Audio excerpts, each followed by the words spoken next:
Primera ponencia va a ser de Rebeca Díez del FEUGA, que nos va a hablar un poco sobre el estado actual del proyecto europeo Horizonte Europa en Modernakis. Rebeca, cuando quieras, nos, nos cuentas un poco. Pues nada, soy Rebeca Díez, como dijo Juanpe, soy de FEUGA, de la Fundación Universidad Empresa Gallega. Y bueno, muchos ya me conocéis de anteriores presentaciones que tienen que ver con el proyecto, pero como sé que hay nuevas caras por aquí, pues bueno, voy a aprovechar para presentarme y en esta PPT también incluir un poco de nuevo un resumen muy breve sobre el proyecto, antes de hablar de los avances y eventos que tenemos planeados. Pues como decía, en FEUGA nos dedicamos a actividades sobre todo de transferencia entre estas dos entidades, entre la universidad y la empresa. En concreto, yo trabajo para el Departamento de Europeos, donde estamos involucrados en varios proyectos y sobre todo en el proyecto Modernakis, que lideramos el Work Package 4, que es de estrategia y donde nos encargamos de realizar actividades, bueno, a veces me salen palabras en inglés porque ya lo tengo muy automático, lo voy a intentar evitar, pero sobre todo de desarrollo de capacidades en proyectos multiactor, donde se incluyen variedad de perfiles, especialmente en el clúster 6 dedicado a la agricultura, que tenemos un montón de proyectos en ese área. Vale, siguiente, a ver si me sale. Vale. Vale, pues el proyecto Modernakis, por supuesto, se desarrolla alrededor de este nuevo, bueno, no tan nuevo concepto AKIS, que en sus siglas en inglés es Agricultural Knowledge and Innovation Systems, y viene resumiendo este sistema, esta agrupación de actores que su objetivo es modernizar la agricultura, mejorando los sistemas de transmisión de información y conocimiento para facilitar y promocionar la innovación dentro del sector de la agricultura desde este sentido multiactor que os comentaba, incluyendo todos los perfiles que la componen, ¿no? Al final, el objetivo último que está detrás es mejorar un poco esta competitividad, ¿no? Pues, comparada con otros sistemas de agricultura que hay en el mundo, donde a lo mejor pues no hay barreras idiomáticas o de cualquier tipo, como puede haber en Europa, y eso nos hace a veces estar un poco alejados de otros actores que pueden tener la solución a problemas de otros países y bueno, que estemos un poco mejor interconectados entre nosotros. Bueno, este es el objetivo que resume un poco lo que acabo de decir, que viene siendo mejorar las capacidades de los actores clave dentro de estas AKIs para aprovechar los recursos individuales, organizativos y metodológicos necesarios para la transformación hacia un sistema AKIs más integrado en Europa. Y en sí ya detalles generales del proyecto. Participan los 27 Estados miembros. Es un proyecto muy largo comparado con otros que suelen estar alrededor de 3-4 años. Aquí vamos a estar hasta 2029, 7 años. Y el presupuesto también bueno, es mayor de lo habitual, son 10 millones de euros, entonces es bastante ambicioso. Esto es un poco la foto del consorcio para que os hagáis una idea. Lo podéis consultar, luego os voy a pasar por el chat los links que os llevan a más información, pero de socios españoles, como veis, somos el MAPA y FEUGA. Entonces, y perdonad que esta diapositiva esté en inglés, pero la voy traduciendo a medida que la voy leyendo, los objetivos concretos dentro de este proyecto, ¿no? Que a veces puede parecer un poco abstracto comparado con otros proyectos de clúster 6 de agricultura que van un poco más al foco, pues que tienen que ver con fertilizantes o que tienen que ver con acciones concretas dentro de subcampos dentro de la agricultura. Este es un poco más abierto, más conceptual.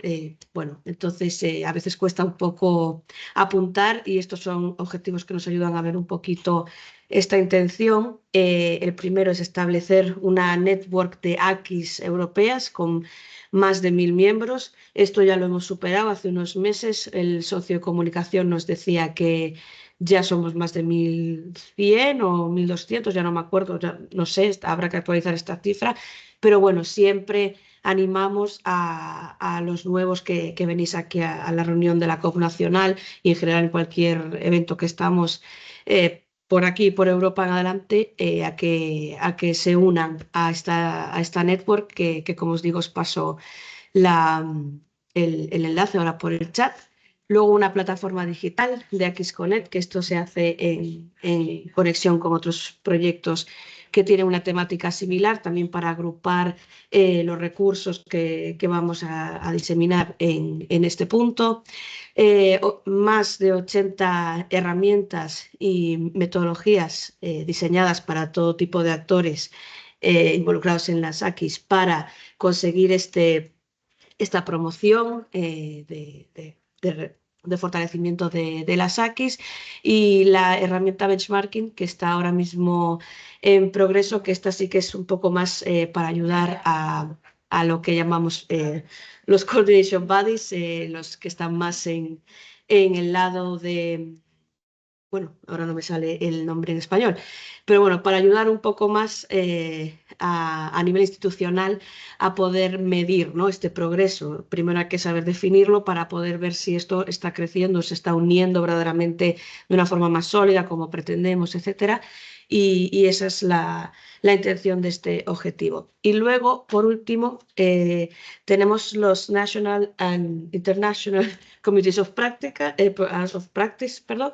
Estas de hoy es un ejemplo de la COP nacional, y las internacionales que llamamos Cross Country Committees of Practice o CCCOPs son aquellas que se hacen a nivel internacional seleccionando miembros de las COPs nacionales para poder acudir a estos encuentros internacionales. Ahora lo voy a pasar a explicar un poquito mejor, pero bueno, muchos de los que estáis aquí formáis parte y ya sabéis de sobra de lo que estoy hablando. Esta es bueno, un pantallazo de la plataforma en el que podéis encontrar varios materiales que ahora os digo. Es axconnect.eu y bueno, de todas formas os paso el link ahora por el chat. Y como os decía, lo que podéis encontrar perdón, en esta plataforma es esta red de... perdón, estoy saliendo de una gripe.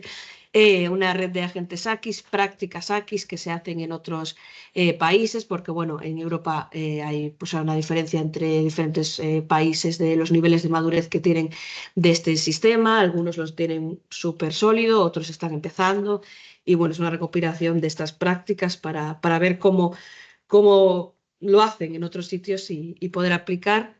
Los eventos, por supuesto, esta colección de herramientas que os decía, y ahora también hemos empezado con la traducción de los distintos materiales para que estén en todas las lenguas de la Unión Europea, y esta también construcción que pronto saldrá, el foro de debate, que también se incluirán salas temáticas para que se puedan discutir los diferentes temas y que pueda ser por actores, abierto para todo el mundo.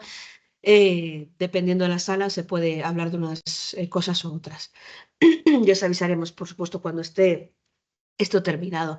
Entonces, perdón, pasando a las reuniones internacionales, esta de las que hablaba, esto es una imagen que solemos poner para simplificar lo que significan estas Cross Country Committees of Practice, que vienen siendo en las esquinas, están todos los países de la Unión Europea representados y mandan a sus expertos a una isla central donde se abren 5 mesas de debate. En esas 5 mesas de debate estos actores traen su conocimiento de sus países, adquieren nuevo de esas mesas en las que reciben diferentes puntos de vista, bueno, otras opciones que ocurren en otras partes, y las llevan de vuelta a sus grupos nacionales, y así creando este loop de transmisión de conocimiento que al final es lo que se pretende, ¿no? Que haya este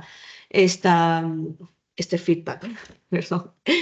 Entonces, estas 5 mesas de debate vienen siendo, por un lado, la CCCOP 1, que es sobre policy, bueno, sobre gobernanza, sobre intervenciones de la CAF, sobre acciones políticas. Bueno, está más enfocado hacia coordination bodies, pero cada COP nacional es libre de designar a sus representantes para cada una de estas CCCOPs. La CCCOP 2 es la integración de los asesores en las AQIS, como miembros indispensables de este sistema. La COP3 es como mejor conectar investigación y práctica, ¿no? Para que no sean dos ámbitos tan separados a veces y que no haya una verdadera transferencia. La SISICOP 4 es también, bueno, tanto la 4 como la 5 son conceptos también un poco más abstractos, pero que buscan reforzarse y apuntarse, que es un poco el acceso a la información y el flujo de información, cómo mejorarlo entre los diferentes actores.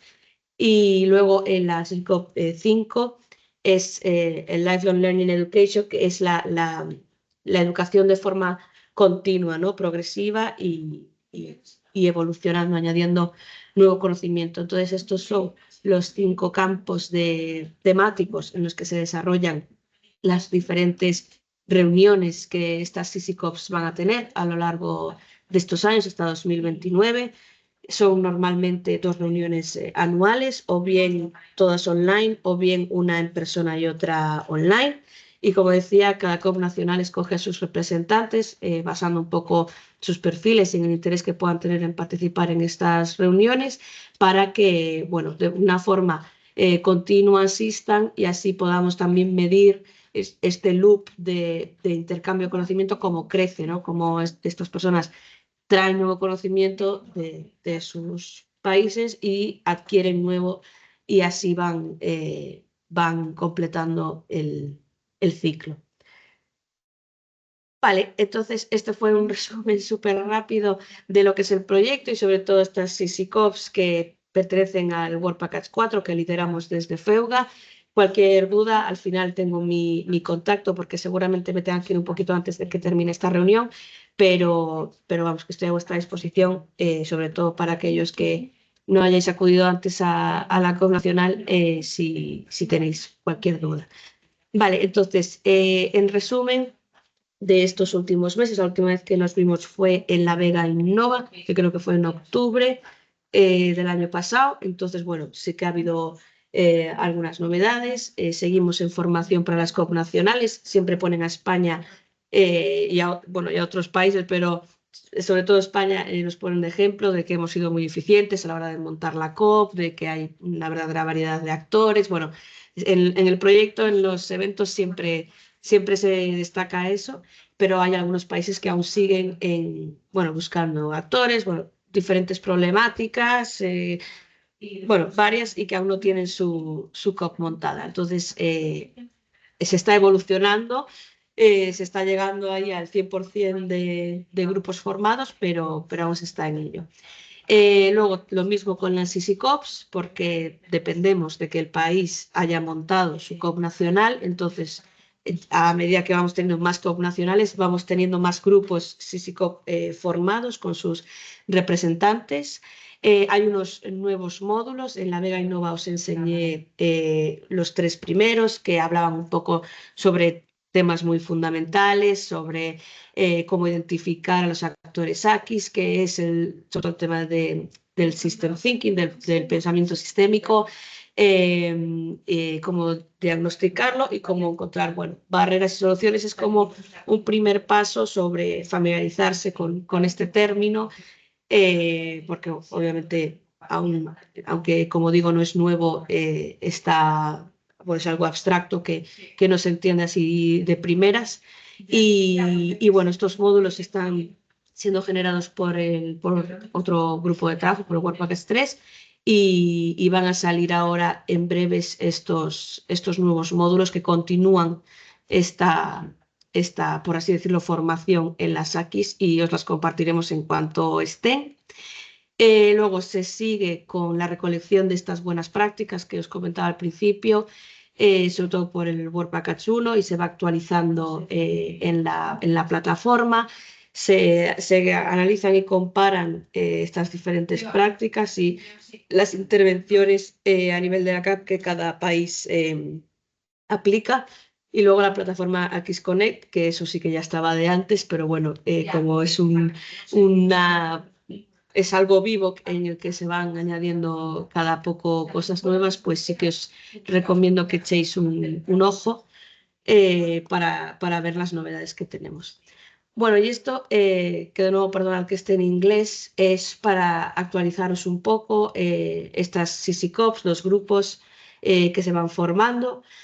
Como os decía, ha habido un incremento, o sea, hay más grupos que ya van teniendo representantes. Estamos muy cerca de que el 50% de los países estén totalmente formados, lo cual es una gran noticia. Nuestro milestone, nuestro hito planeado es para agosto de este año que estén el 100%. Hay algunos países, sobre todo aquellos que solamente tienen una COP formada, que vienen siendo aquellas que están formadas por los Coordination Bodies, que son parte del proyecto, o sea que mínimo esa está, que bueno, necesitan un pequeño, bueno, más apoyo porque, bueno, por eso, diferentes situaciones no han podido aún formar sus COPs nacionales y por tanto no tienen estos representantes, pero bueno, estamos trabajando con ellos bastante, bueno, estamos muy en contacto con ellos y esperemos que esto en agosto estemos al 100%. Yo soy optimista y pienso que lo podemos conseguir. Entonces, como ejemplo del evento más reciente, después de haberlos visto en la Vega Innova, algunos estabais ahí presentes, fue la CICICOP Online que tuvimos el mes pasado. Bueno, estos eventos, por supuesto, son totalmente en inglés al tener representantes de toda Europa. Y en este la temática principal fue la digitalización, pero adaptada al ámbito del asesoramiento, ¿no? Hicimos un primer análisis, un primer reconocimiento. Bueno, Miriam Gaspar y Sylvain Sturel, que son nuestros socios franceses, son los que hicieron esta investigación un poco más profunda sobre la digitalización en Advisors. Se hizo bastante hincapié en el tema de data, porque bueno, al final no se puede reducir solamente a software y herramientas similares, sino que la digitalización es súper amplia y a veces el data aún no se había estudiado en profundidad en estos eventos, entonces se aprovechó aquí y luego hicimos una actividad conjunta que en las versiones online de los eventos suele ser por mural, en el cual hicimos una identificación todos juntos de cuáles eran las barreras para nosotros, en qué parte del AQUIS la situábamos, sobre todo, bueno, muchos van, como veis en este, hacia los advisors, porque el núcleo de participantes estaba relacionado con ese expertise. Y bueno, y juntos intentamos construir posibles soluciones, ¿no? Esto es lo que luego va a formar parte del resultado de estas actividades que hagamos, en las cuales pues, también buscamos hacer recomendaciones para problemas estructurales que hay dentro de las AQUIS bueno, y poder aportar nuestra opinión. Entonces, en próximos eventos, ya os digo, a los que ya estáis adheridos a CICICOPS como asistentes, pues recibiréis información aparte, ¿no? Pero bueno, para que tengáis todos un conocimiento, los próximos eventos en persona van a ser en la Asamblea General de Modernakis, que será en Helsinki el mes que viene. Ahí pone abril, está mal, es mayo, perdona. Y serán la CICICOP 1 y la CICICOP 4, que como os decía está un poquito más orientada a Coordination Bodies, que forman parte ya del proyecto. Y luego en la segunda mitad del 2025 habrá varias online, como la CICICOP 3, 4, 5 y de nuevo la 1. Y en presencial estamos estudiando hacer la 2 porque, bueno, los que estáis aquí ya lo sabéis, pero la SICOP2 había tenido un pequeño error en el tema del presupuesto, porque lo que buscamos es que acudáis a estas reuniones que muchas veces se hacen pues, en otros países. Perdón. Y bueno, pues obviamente nos preguntabais por si cubríamos gastos y tal, que tendría todo el sentido, y ahora ya se ha hecho un amendment al proyecto en el cual se resuelve esta cuestión y se presentará, está ya en vías está aceptado y está en vías de presentarse en el portal. Entonces, en cuanto sepamos exactamente cómo va a ser eso, a los miembros de este grupo os os avisaremos. Pero vamos, la intención es que sí que se cubran estos gastos.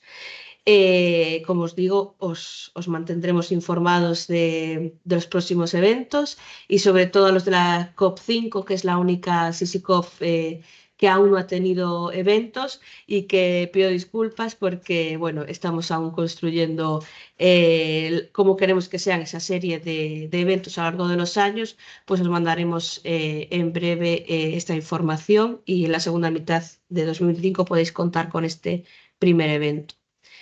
Y nada, ya terminé, que creo que me he extendido muchísimo, perdona, Juan Pedro. Y este es mi email, en el caso de que al final del evento no me encontréis por aquí para vuestras dudas, lo tenéis para lo que queráis. Y bueno, Nuria es la directora y hoy no está aquí, pero bueno, también está disponible para lo que necesitéis. Va a presentar ahora su ponencia Joaquín Buendía, de la Escuela de Organización Industrial. Como sabéis, pues lo que voy a comentar es un poquito cómo adaptar esos contenidos que pueden ser a veces difíciles de procesar, cómo adaptarlo o cómo de qué manera podemos ayudar a llegar a que eso llegue, ¿no? Al final al público objetivo al que queremos, ¿no? Voy a hacer una pequeña introducción pues, para darle un poco de contexto. Luego vamos a ver unos principios clave, intentaré ir rapidillo, pues esa parte pues, bueno, es más teórica, ¿no? Sobre cómo diseñar esos contenidos didácticos que sean efectivos. Después pasaré a hacer algunas cosas prácticas, digamos, algunos ejemplos y algunos casos de uso reales, en los que, bueno, pues ya que estamos, voy a intentar también aplicarme la propia medicina, ¿no? De lo que estábamos hablando aquí, de cómo aplicar las nuevas innovaciones y bueno, las nuevas, por ejemplo, el tema de la inteligencia artificial, ¿no? Voy a utilizar algunas herramientas que usen inteligencia artificial para que nos facilite toda esta labor que, como ya hemos visto, pues es bastante, ¿no? Y por último, pues bueno, cerraremos con los puntos clave, con las conclusiones.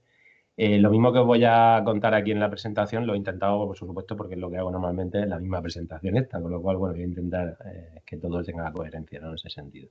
Bueno, vamos a empezar con la introducción.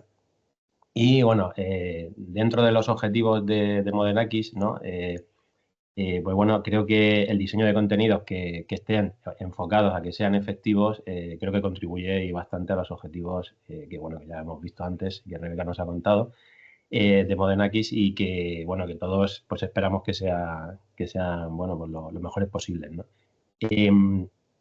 Esa importancia, digamos que hay que destacar, ¿no? Esa importancia que tiene el transferir ese conocimiento y que llegue a última instancia, ¿no? Que no se quede solamente en la parte científica, en la parte de innovación, digamos, que se publiquen y no vayan más allá, ¿no?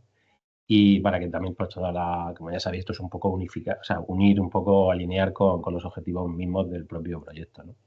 Y el objetivo de esta presentación, de la mía, vamos, de lo que estoy haciendo ahora, es daros una serie de ideas y daros unos contenidos que os puedan servir para, bueno, para crear esos contenidos que puedan ser relevantes y que puedan llegar al final, ¿no? Que sean comprensibles, ¿vale? Ese es un poco mi objetivo. Bueno, después de la introducción, que voy a ser muy breve, pues vamos a ver los principios clave para diseñar esos contenidos didácticos. Lo primero, antes de nada, enfocarnos en las necesidades del usuario. Creo que esto es uno de los puntos más importantes. Yo llevo, pues ya no quiero ni pensarlo, pero más de 25 años dedicándome a la formación y para mí una de las cosas más importantes, por supuesto, es adaptarte y centrarte bueno, digamos, ponerte un poco en el lugar de quien va a recibir esa información o esa formación. Entonces, a la hora de desarrollar ese contenido, pues lo primero, identificar cuál es el público objetivo al que nos vamos a dirigir. Es importante saber y conocer por lo menos un mínimo. Para esto también podemos usar la inteligencia artificial, si no tenemos ni idea, pues podemos preguntarle un poquito. Lo primero es saberlo para que podamos adaptar el contenido. Luego tiene que ser contenido, debería de ser un contenido que tenga una relevancia práctica, cosas que realmente pues se puedan aplicar a problemas agrícolas reales, ¿no? A cosas que realmente pues tengan en el día a día. Y luego, por supuesto, y esto es una de las cosas también para mí muy importantes, adaptar el lenguaje y lo que es bueno, pues todo lo que es el formato, adaptarlo para que sea claro y para que, bueno, pues tenga, como decíamos antes, unos ejemplos concretos, ¿no? Estas son, digamos, tres partes que para mí son muy importantes. El público objetivo, pues bueno, en un principio a la hora de hacer nuestros contenidos, deberíamos tenerlo en cuenta. Aquí he hecho un pequeño, luego os contaré cómo he hecho esto, porque es una de las partes que voy a comentar luego después como herramienta práctica. Aquí es un pequeño resumen de posibles actores que podemos tener dentro de todo este proyecto, ¿no? de Akis y de Modern Akis. Y como veis, pues dependiendo si son agricultores y ganaderos, asesores agrícolas, organización de agricultores, organismos de coordinación, seguro que me dejo alguno, no lo sé. Pues no sé, Rebeca, que tú que estás más puesta, me imagino, ¿no? En todo esto, me imagino que, bueno, alguno me puedo haber dejado, pero creo que más o menos está cubierta casi todo lo que por lo menos he sido capaz de identificar. Y esto implica que hay gran cantidad de perfiles diferentes y, por lo tanto, dependiendo del tipo de contenido que vayamos a crear y para quién vaya, pues tendremos que tenerlo en cuenta, ¿no? Eso es una cosa, digamos, que sería nuestro punto de inicio, ¿no? El decir, bueno, esto a quién va a ir enfocado, para quién va... Porque sí que me he dado cuenta que aquí tenemos gran complejidad bueno, tanto de conceptos como también de personas que están involucradas en el proyecto, ¿no? Entonces, con lo cual, pues es importante tener claro a quién nos dirigimos. Ahora pondré algún ejemplillo. Por ejemplo, esto es un ejemplo, si nosotros el contenido no va a ser igual si lo dedicamos a un agricultor joven, en el que vamos a tener que hacer un enfoque más en fundamentos, ¿no? Y que necesita una orientación más elemental, que si, por ejemplo, va orientado a un asesor experimentado, que por supuesto vamos a tener que hacer pues una estrategia un poquito más avanzada y dar un enfoque más en perspectiva y demás. Es un pequeño ejemplo que he puesto, pero bueno, es evidente, ¿no? Esto, bueno, puede parecer una tontería, pero bueno, a veces hay que llevar cuidado con esto porque si no, podemos hacer que el mensaje no llegue, ¿no? Al final, y eso es un problema. Por supuesto, y tal y como hemos visto antes con las Communities of Practice que comentaba Rebeca, es muy importante toda la parte que sea el aprendizaje activo y participativo. Aquí os pongo algunos ejemplos, y aquí pongo el ejemplo propio de Akis in Practice, en el que, bueno, dependiendo, por ejemplo, el aprendizaje experiencial, pues podríamos conectar la teoría con la práctica, que es lo que queremos realmente, pues aquí podemos hacer demostraciones de la propia finca, visitas de intercambio, etcétera, cosas que sean realmente, bueno, pues, digamos, prácticas, ¿no? Experiencial. Luego el aprendizaje entre pares, que es una de las cosas que creo que más estoy destacando y creo que es muy importante, pues el intercambio de experiencias y conocimientos. Creo que es fundamental, sobre todo teniendo en cuenta, como habéis comentado antes, que Europa, pues, bueno, pues no tiene facilidad, digamos, a la hora de transmitir esta información, sobre todo por el tema del lenguaje, ¿no? Entonces, por eso estas comunidades de práctica, que es lo que estábamos comentando antes, pues creo que también son muy importantes y un ejemplo muy claro de cómo se puede abordar eso, ¿no? Y luego el tema de los formatos, que ahora os contaré también como algunas herramientas para poder usarlo. Muy interesante también que utilicemos todos los formatos que sea, digamos, posible o que veamos que tiene sentido, lógicamente, claro. Puede ser tema de imágenes, textos, vídeos, podcast, una aplicación, un chat, lo que sea, ¿no? Cosas que veamos que realmente a esos usuarios a quienes nos vayamos a dirigir, pues puedan ser más sencillo para ellos, pueda ser más fácil el asimilar esa información y, bueno, y al fin y al cabo que lo aprovechen, ¿no? Y que sea útil para ellos, ¿no? ¿Cómo estructurar el contenido? Yo cuando me planteo contar algo, o me planteo en este caso, pues explicar alguna información, algún contenido, pues básicamente lo planteo en tres fases, ¿no? La primera es qué objetivos de aprendizaje quiero, definir qué es lo que los usuarios quieren aprender o deben aprender, ¿vale? Seguidamente se organiza una estructura lógica. Aquí la idea es que vayamos de forma secuencial, vayamos desde los conceptos más generales a las cosas más concretas. Y por último, por supuesto, identificar y destacar los mensajes centrales, las cosas que son clave, ¿no? Las más importantes. Todo esto, por supuesto, y aprovechando el contexto en el que estamos, pues lo ideal también sería conectarlo con otros recursos disponibles dentro del propio sistema Akis, ¿no? Con las propias plataformas digitales, conocimiento, las redes de asesores, los grupos operativos, en fin, todo lo que tengamos a nuestra disposición, pues ahí está y son recursos valiosos y válidos para poder incorporarlos en nuestro contenido, lo que estemos haciendo en ese momento, ¿no? Bueno, y ahora vamos después de esta introducción, digamos, conceptual, sería un poquito por las bases, ¿no? De cómo hacer algo para que sea efectivo, ¿no? Un contenido docente y demás. Vamos a ver algunas ideas prácticas y algunos ejemplos. He ido más rapidillo porque me gustaría aquí ahora pues ir explicando un poco más y que también si queréis pues, podéis preguntar algo. Vamos por el primero, pues la primera cuestión que nos vamos a encontrar, la primera, que es por lo que también me comentasteis, ¿no? Que bueno, que puede ser una buena idea también trabajarlo, es esa adaptación de la investigación científica, los avances que van surgiendo, cómo los podemos aterrizar, ¿no? Cómo los podemos llevar y acercar a lo que viene siendo ya la parte práctica, la parte real, ¿no? Bueno, pues esas, bueno, que estaba comentando aquí ahora, pues la idea es pasarlo a un lenguaje y a un formato comprensible y aplicable. Se pueden crear fichas técnicas prácticas donde se condensen información en guías concisas. Se pueden hacer guías visuales y manuales, ¿no? Bueno, se pueden utilizar imágenes, se pueden utilizar infografías, etcétera. Se pueden utilizar casos de estudio, ¿no? Para ver cómo se van aplicando, también muy interesante porque te da la idea claramente de cómo funcionan las cosas. Y por supuesto, igual que estamos aquí hoy, ¿no? Es un ejemplo claro. Se pueden hacer webinar y vídeos también, píldoras formativas en vídeo, por ejemplo, y entrevistas a expertos y demás, pues para demostrar esos conceptos, ¿no? Y que la gente los pueda entender. Para eso tenemos ejemplos también en el propio proyecto, ¿no? Que tendríamos por el Aquí Sin Plastic, que bueno, no sé si lo habéis visto, pero bueno, sería esto de aquí. ¿Vale? Pues aquí tenemos ejemplos de muchos proyectos para que podemos trabajarlo. Y un segundillo. Y también tendríamos otro ejemplo que sería el de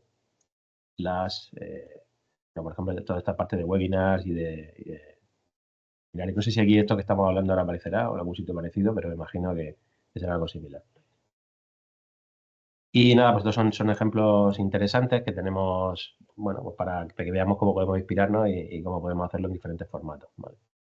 La verdad es que yo creo que nunca en la historia hemos tenido ese abanico, ¿no? De posibilidades tan grande como tenemos ahora. Antes yo recuerdo de pequeño, no sé a vosotros si os pasaría lo mismo, alguno ya que tenéis cierta edad, que la única forma de buscar información extra era la luz, ¿no? O una enciclopedia, ¿no? O ir a una biblioteca, buscar un libro, que te lo dejaran, que lo que siempre tenía cogido alguien, o sea, era un rollo, ¿no? Ahora nunca lo hemos tenido más fácil, ¿no? Para poder hacerlo, pero claro, hay que hacerlo que sea accesible, ¿no? A la persona a la que queramos que aprenda, ¿no? Y vamos con el ejemplo. Vamos a coger el primero. Imaginaos que queremos transmitir los resultados de este estudio, de un estudio del estado de transformación digital de la industria agroalimentaria española, de diciembre de 2024. Para ello voy a utilizar un par de herramientas. Primero vamos a centrarnos en ChatGPT. Yo voy a explicar un poquito, voy a enseñar un ejemplo de cómo utilizar este caso. No sé si lo usáis mucho o poco. No sé si ya tenéis la versión, pero bueno. Aquí está, mirad. Lo he hecho hace un ratillo para que no tuviera que perder tiempo ahora. Fijaos, he subido simplemente el archivo al chat. ¿Por qué nos puede servir? Y aquí hago un pequeño inciso, ¿no?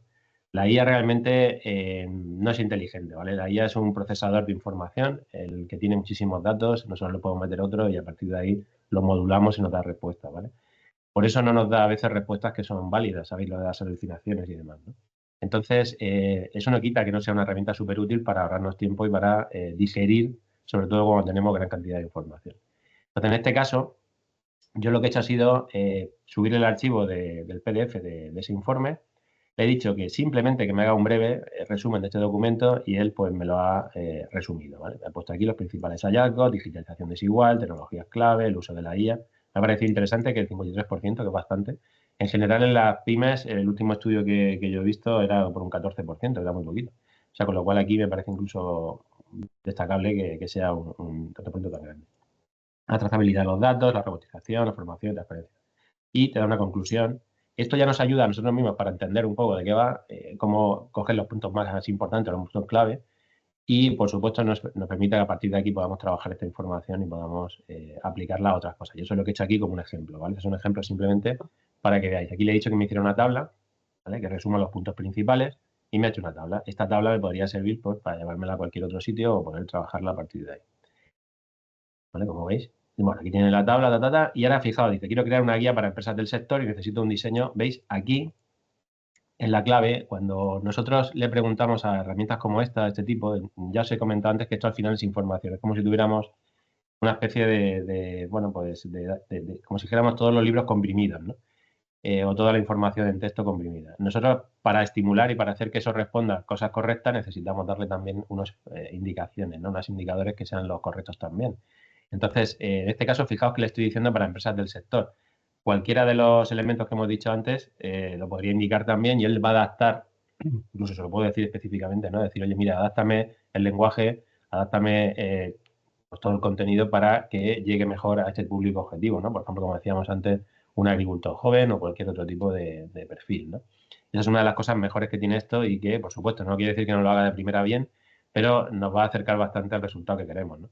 Bueno, aquí le he dicho que me haga la guía. Dice, necesito un diseño de ficha que resuma estos conceptos. Y a partir de ahí, fijaos cómo me ha planteado una estructura en la que me pone el título principal, me dice incluso cómo lo tengo que poner, ¿vale? Me dice centrado, negrita, destacado, tal. Y me va poniendo las diferentes secciones, ¿vale? Digitalización desigual, tecnologías prioritarias, automatización, inteligencia artificial, en fin, me hace ya ese esquema para que yo pueda crear o cualquier otra herramienta, puede ser el PowerPoint, puede ser el Canva, puede ser cualquier otra, para que pueda crear lo que, bueno, pues lo que yo quiera crear en ese momento, ¿vale? Podría ser también un guión para un vídeo, para hacer una animación, lo que yo quisiera, ¿vale? Fijaos que, bueno, aquí dice cierre con mensaje motivador, ¿vale? Dice dice, necesitas ayuda, contacta con expertos, tal. Bueno, aquí ya se venía un poco arriba, no sabemos muy bien tampoco de qué estamos hablando, pero si lo ponemos más en contexto, pues seguramente nos dé indicaciones todavía mejores. Y ahora, fijaos que se ofrece a que haga una maquetación de una imagen, ¿vale? Bueno, pues ya que se ha ofrecido, se la vamos a pedir. Digo, hazme la imagen. Y esto es una novedad de hace poquito, hace poquitas semanas, que han mejorado su sistema de generación de imágenes para que sea capaz ya de crear cosas un poquito más elaboradas. Evidentemente todavía no va a ser algo definitivo, pero fijaos lo que llega a hacer. No sé si se llega a ver. A ver, un momentito, voy a abrir. Y ahora aquí lo tenéis. Esto lo ha hecho directamente. Evidentemente tiene fallos, si os fijáis un poquito, tiene errores, algunos errores bueno, pues fijaos, por ejemplo, ¿no? El tamaño de indicación, pymes, pone 2Y, o sea, parece que está bien, pero realmente si os fijáis un poco, pues tiene errores, ¿no?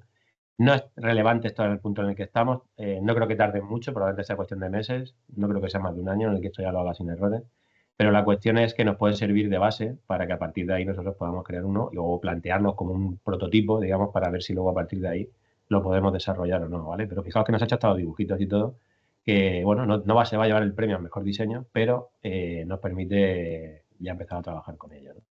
Y otra cosita también que tenemos por aquí, también me había ofrecido hacerlo en un formato editable, que era tipo Word.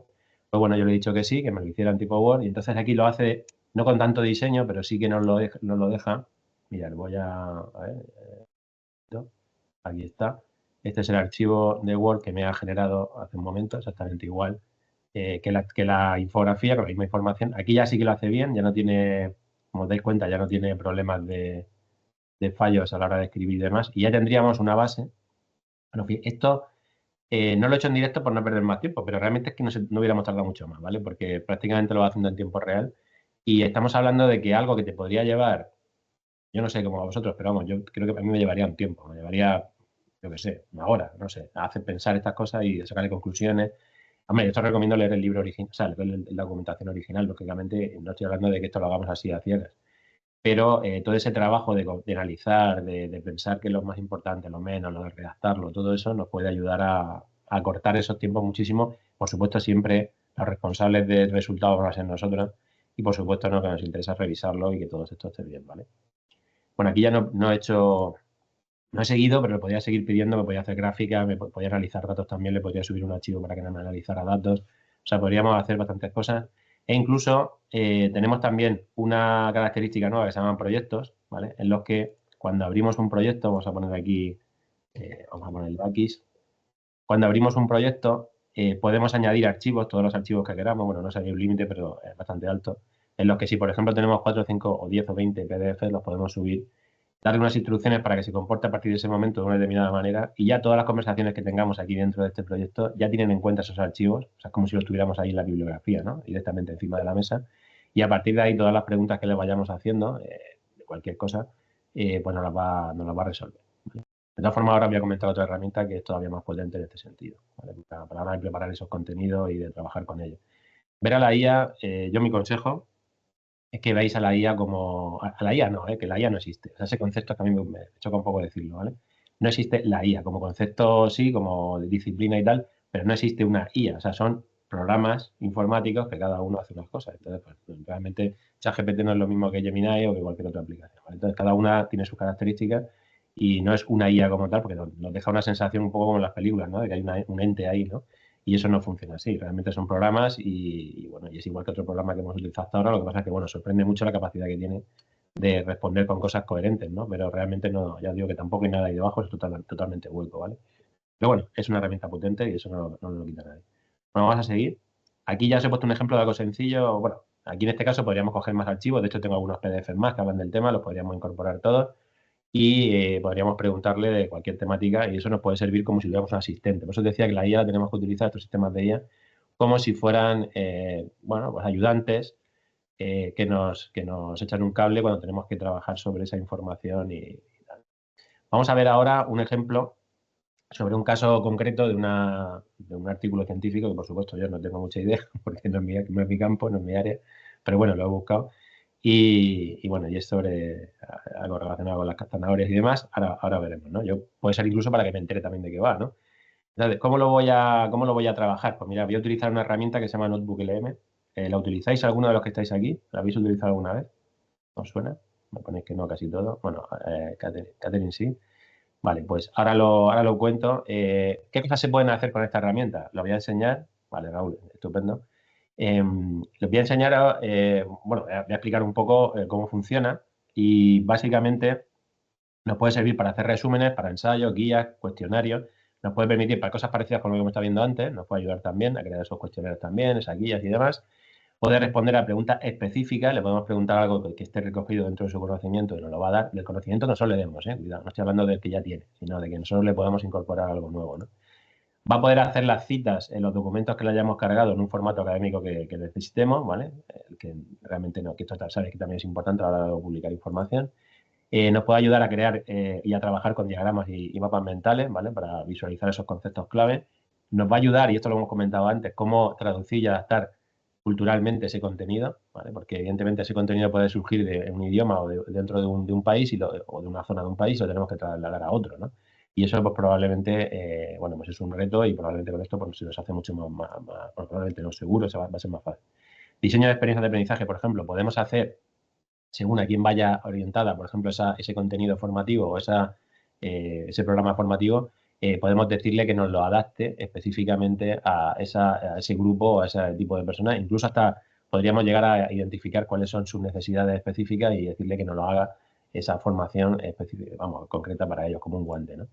Y también podríamos pedirle que nos haga preguntas predictivas, ¿no? Por ejemplo, o sea, preguntas quiere decir cosas que alguien se podría hacer sobre el contenido y las podríamos incorporar como preguntas, tipo preguntas frecuentes o algo así, ¿no? Como para tener luego una guía también como guía de estudio, etcétera, etcétera. ¿Vale? Se podría hacer todo esto. Vamos a verlo en funcionamiento, a verlo de verdad. Vamos a entrar, la herramienta se llama Notebook LM de Google, ¿vale? Aquí os pongo el enlace, bueno, creo que para este tipo de trabajos pues, puede venir muy bien. Aquí yo también lo estoy trabajando para el propio proyecto que estamos haciendo nosotros. Y vamos a suponer que vamos a crear uno nuevo, lo he dejado a posta para empezarlo. Y fijaos que lo primero que me dice es que suba las fuentes pueden ser de muchos formatos diferentes, pueden ser PDF, TXT, audio, te deja muchos tipos de archivos, los que lo podemos subir. Creo que vídeo también te dejaba. Y vamos a subir, voy a buscar el archivo, ¿vale? Que lo tengo aquí, ¿vale? Simplemente lo subo. Por supuesto, lo voy a hacer con el ejemplo de un archivo nada más, pero podríamos subir aquí todas las fuentes que queramos. Y fijaos que ya nada más subirlo, voy a darle un poquito de tamaño porque seguramente, pues, si os pasa como a mí, que ya veo menos con gatos cayola, pues tendremos que, no creo que lo veáis. Entonces, mirad aquí, fijaos que ya me está haciendo un resumen y fijaos que lo he subido y el archivo, si no recuerdo mal, creo que estaba en inglés, ¿vale?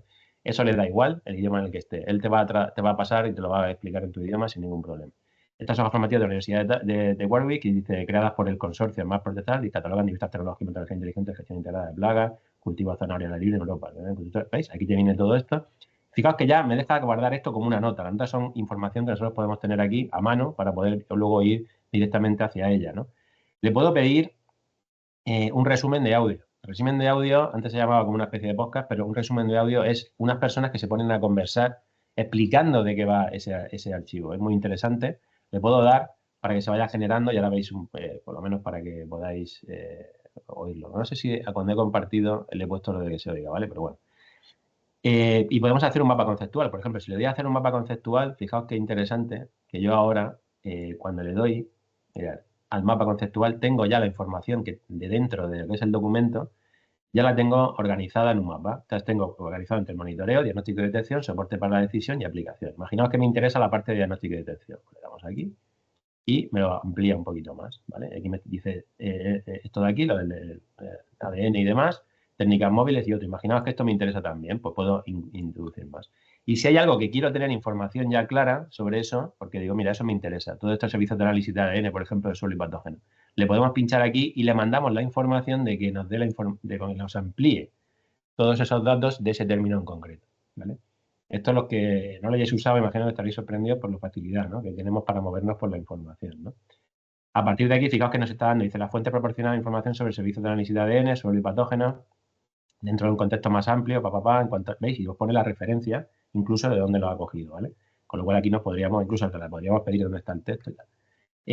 Aquí te explica, se describe como un sensor, ¿vale? Y os da esto. Fijaos que ya nos está dando todo esto. Si yo quiero, fijaos que lo pone, vamos, es bastante extenso y lo explica bastante bien. Yo le puedo decir ahora, crea una, por ejemplo, como hemos dicho antes, a ver, algunas cosillas que hemos dicho. Por ejemplo, preguntas predictivas, ¿no? Le podemos pedir que nos haga preguntas predictivas. Crea una serie de preguntas predictivas. Este contenido. Entonces él pues lo va a crear. Ahora veréis que, bueno, no me voy a meter mucho más porque tenemos que acabar la sesión y no quiero alargar mucho, pero como veis es una herramienta muy potente. Mira, aquí está. Dice, aquí tienes una serie de preguntas predictivas basadas en el contenido tal. Dice, sobre tecnología y metodología de gestión integrada. Dice, ¿cómo se diferencia el sistema de monitoreo de las plagas tal? Pues te lo explica. ¿Vale? O sea, te lo pregunta. Le podría, ¿vale? Te da todas las preguntas, por supuesto, luego aquí, ¿veis? Algunas más, según el tipo de contenido y demás. Y si yo quisiera las respuestas también, aquí solamente le he pedido las preguntas, pero por supuesto le puedo pedir. Como veis, se explaya bastante, le han dado bastante margen para que pueda contestar, con lo cual nos puede contestar bastante bien. Y fijaos, tenemos incluso documento de resumen, le podemos dar aquí, nos lo va a crear, y una guía de estudio, ¿vale? Nos va a crear tanto un documento de resumen como una guía de estudio que nos va a permitir también a partir de ahí cómo estructurar, por ejemplo, esos contenidos formativos a la hora de convertirlos en otra cosa, ¿no? Ya sea un vídeo, unas guías o lo que sea, ¿no? Mira, ya lo está haciendo. Mirad, aquí está la guía de estudio, ¿vale? Aquí te pone un cuestionario, te pone las claves de las respuestas del cuestionario de arriba, te pone las preguntas de ensayo también para que tú también trabajes ese contenido, con lo cual ya lo dejas preparado para luego hacer actividades y demás. Y aquí te ponen los glosarios clave también para que puedas consultarlos si tienes alguna duda con algo. A ver, esto ya sea para que aprendamos nosotros mismos antes de poder explicar algo, o sea para utilizarlo, que la gente lo pueda aceptar, pues la verdad es que es bastante potente, ¿vale? Bueno, no me voy a meter en todas las posibilidades que tiene esto, tiene alguna más. El tema del audio se me ha quedado, a ver, está aquí, lo que pasa es que no sé si lo vais a oír. ¿Lo oís? ¿Oís algo? ¿No? Espera un segundillo. Vuelvo a compartir otra vez y incluyo sonido, ¿vale? Que se me haya olvidado ahora. Welcome to the deep dive. Today Ahora sí, we're ¿verdad? really digging into smart technologies in carrot farming, specifically looking at integrated pest management or IPM. That's right. We've got this great carrot fact sheet here, which is full of, well, all the latest. Bueno, como veis, es una conversación en la que van a explicar todo esto. Está en inglés, aunque, bueno, antes se podía hacer en español, ahora no sé por qué lo han quitado, y aunque le digas que te hable en español no te lo hace, pero lo hará. Y además tiene una cosa nueva que han puesto ahora, que es el modo interactivo, en el que nosotros, incluso en esa conversación, en cualquier momento la podemos parar y hacer una pregunta y ellos responden. Es una cosa muy curiosa y muy extraña, pero bueno, lo podéis probar. Es como si estuviéramos participando realmente en esa conversación, ¿no? En inglés cuesta un poco más porque sí, bueno, hay que decir, algunos que no controléis mucho el inglés, pero si estáis luego cuando esté en español, pues va a ser más fácil también de trabajar, ¿no? A esto lo podéis descargar, lo podéis, en fin, hacer lo que queráis con él. Es una MP3, no sé si por aquí puedo mandar archivos. No me deja subirlo, pero bueno, que lo podéis probar vosotros mismos, ¿vale? Bueno, esta herramienta yo la recomiendo por la potencia que tiene, desde luego. Y ahora ya voy a poner un poco el turbo para acabar un poco el tiempo, que no me quiero pasar mucho. Me quedan 5 minutillos o 6 y voy un poco más rápido. Esta herramienta también está muy bien, no sé si la conocéis, se llama Napkin. Es con la que he utilizado para hacer las infografías que habéis visto aquí en la propia presentación que estoy utilizando ahora mismo. Y de momento podéis utilizarla prácticamente gratis. No, al menos a mí hasta ahora no me ha pedido dinero, digamos. Y fijaos, aquí tengo la información que yo me he ido para prepararme la presentación y lo único que tenéis que hacer cuando queráis crear una infografía es seleccionar el texto que queráis que se convierta en infografía. Vamos a coger uno de los de antes. Mirad. A ver. Aquí vamos a coger. A ver si tenemos alguna cosilla por aquí que nos permita. Vale, mirad, imaginaos que cogemos esta parte de aquí, ¿vale? Estos tres, ¿vale? Los llevo aquí, me voy al final. Estas son todas las que utilizo ahora. Mirad, la pego. Para no perder tiempo, simplemente lo selecciono, le doy. Y esto ahora me va a generar una infografía con esa información, ¿vale? Aquí la tenemos, ¿veis? Aquí la tenemos. Y además podemos cambiar el diseño, que es para que se adapte a lo que nosotros realmente queremos, ¿no? A partir de aquí, una vez que tengamos la infografía, ¿vale? Imaginaos que nos gusta esta, podemos cambiar el estilo también, ¿vale? El estilo visual. Y por último, aquí después ya lo podemos simplemente copiar y pegar. Ojo que esto se puede cambiar, ¿vale? No es una infografía estática, o sea, no es algo que directamente ya se quede ahí fijo. Y además lo podemos descargar como PowerPoint, PDF, en vectorial o incluso en PNG si lo queremos, ¿no? Si lo bajamos en PowerPoint, simplemente le damos aquí y ahora veréis que cuando lo abramos, pues tendremos, ¿veis? Aquí lo tenemos y seguimos pudiendo, un momentito. Podemos seguir editándolo, ¿vale? Sin ningún problema, ¿vale? Como si fuera una representación en Brillo, ¿vale? No sé si la conocíais, pero bueno, es otra opción más. Esto, la ventaja que tiene, no me meto en detalle, hay más cosillas que tiene también, pero básicamente a mí lo que más me gusta es esta. Y lo que hace es que por debajo con IA, con inteligencia artificial, lo que hace es trabajar esa información que tú le pasas para convertirla en esos gráficos que habéis visto ahí. Parecido al mapa visual ese que habéis visto. Tenéis también un par de aplicaciones que yo os recomiendo, no me voy a meter, ¿vale? Por tema ya de tiempo. Pero tenéis, por ejemplo, Gamma y Tome, que son dos aplicaciones que con la información que tú le pases o pidiéndole que te haga la presentación, ya te la genera. Yo no lo he usado en este caso porque, bueno, me gusta tener un poco más de control que lo que estoy haciendo, pero también son muy potentes y te hacen unos resultados muy chulos. Incluso te permiten hacer páginas web y demás, o sea, que están bastante bien. Yo estas dos probarlas. Son aplicaciones que se apoyan en sistemas de inteligencia artificial que estamos viendo ahora, ¿no? Como ChatGPT y tal. Luego le echáis un vistacillo, no tiene mucho misterio. Bueno, esto sí que os enseño cómo se ve. Aquí, ¿vale? Mira, aquí tenéis, para hacer presentaciones, documentos, sitio web. Están bastante bien y sobre todo la facilidad que tienen para pasarle lo que es el contenido y que te genere algo visualmente muy atractivo y bueno, que te impacte, ¿no? Que también es importante. Luego, otra herramienta que también os puedo recomendar es esta, que se llama Flickr. Esta herramienta, a ver si puedo enseñaros, aunque sea uno de los que hice para un curso. Esta herramienta lo que hace es que a partir de la información que tú le pasas, igual que hemos visto antes que hacíamos una infografía, aquí te genera vídeos. Te genera vídeos en los que ya viene con el idioma, elige ya los vídeos de fondo, pone los subtítulos, etcétera, ¿no? Puedes partir de un PowerPoint, puedes partir de un script, de una idea, en fin, según lo que le pase, si tú ya tienes un script hecho antes, por ejemplo, te lo has preparado antes con el MStudio o alguno de estos, pues se lo pasas y él te lo va a hacer. Y esto es que lo que pasa es que lo usé al principio. Bueno, mira, este es uno que hicimos para redes, por ejemplo, en un curso, y nos hizo un vídeo para compartir. ¿Veis? Aquí, El este vino vídeo está hecho de forma PX081, automáticamente. un lujo para el paladar en estas fiestas. Ahí tiene el fallo porque lo hice muy rápido. ¿Sabías que el alma del PX081 viene de las uvas Pedro Ximénez secadas al sol?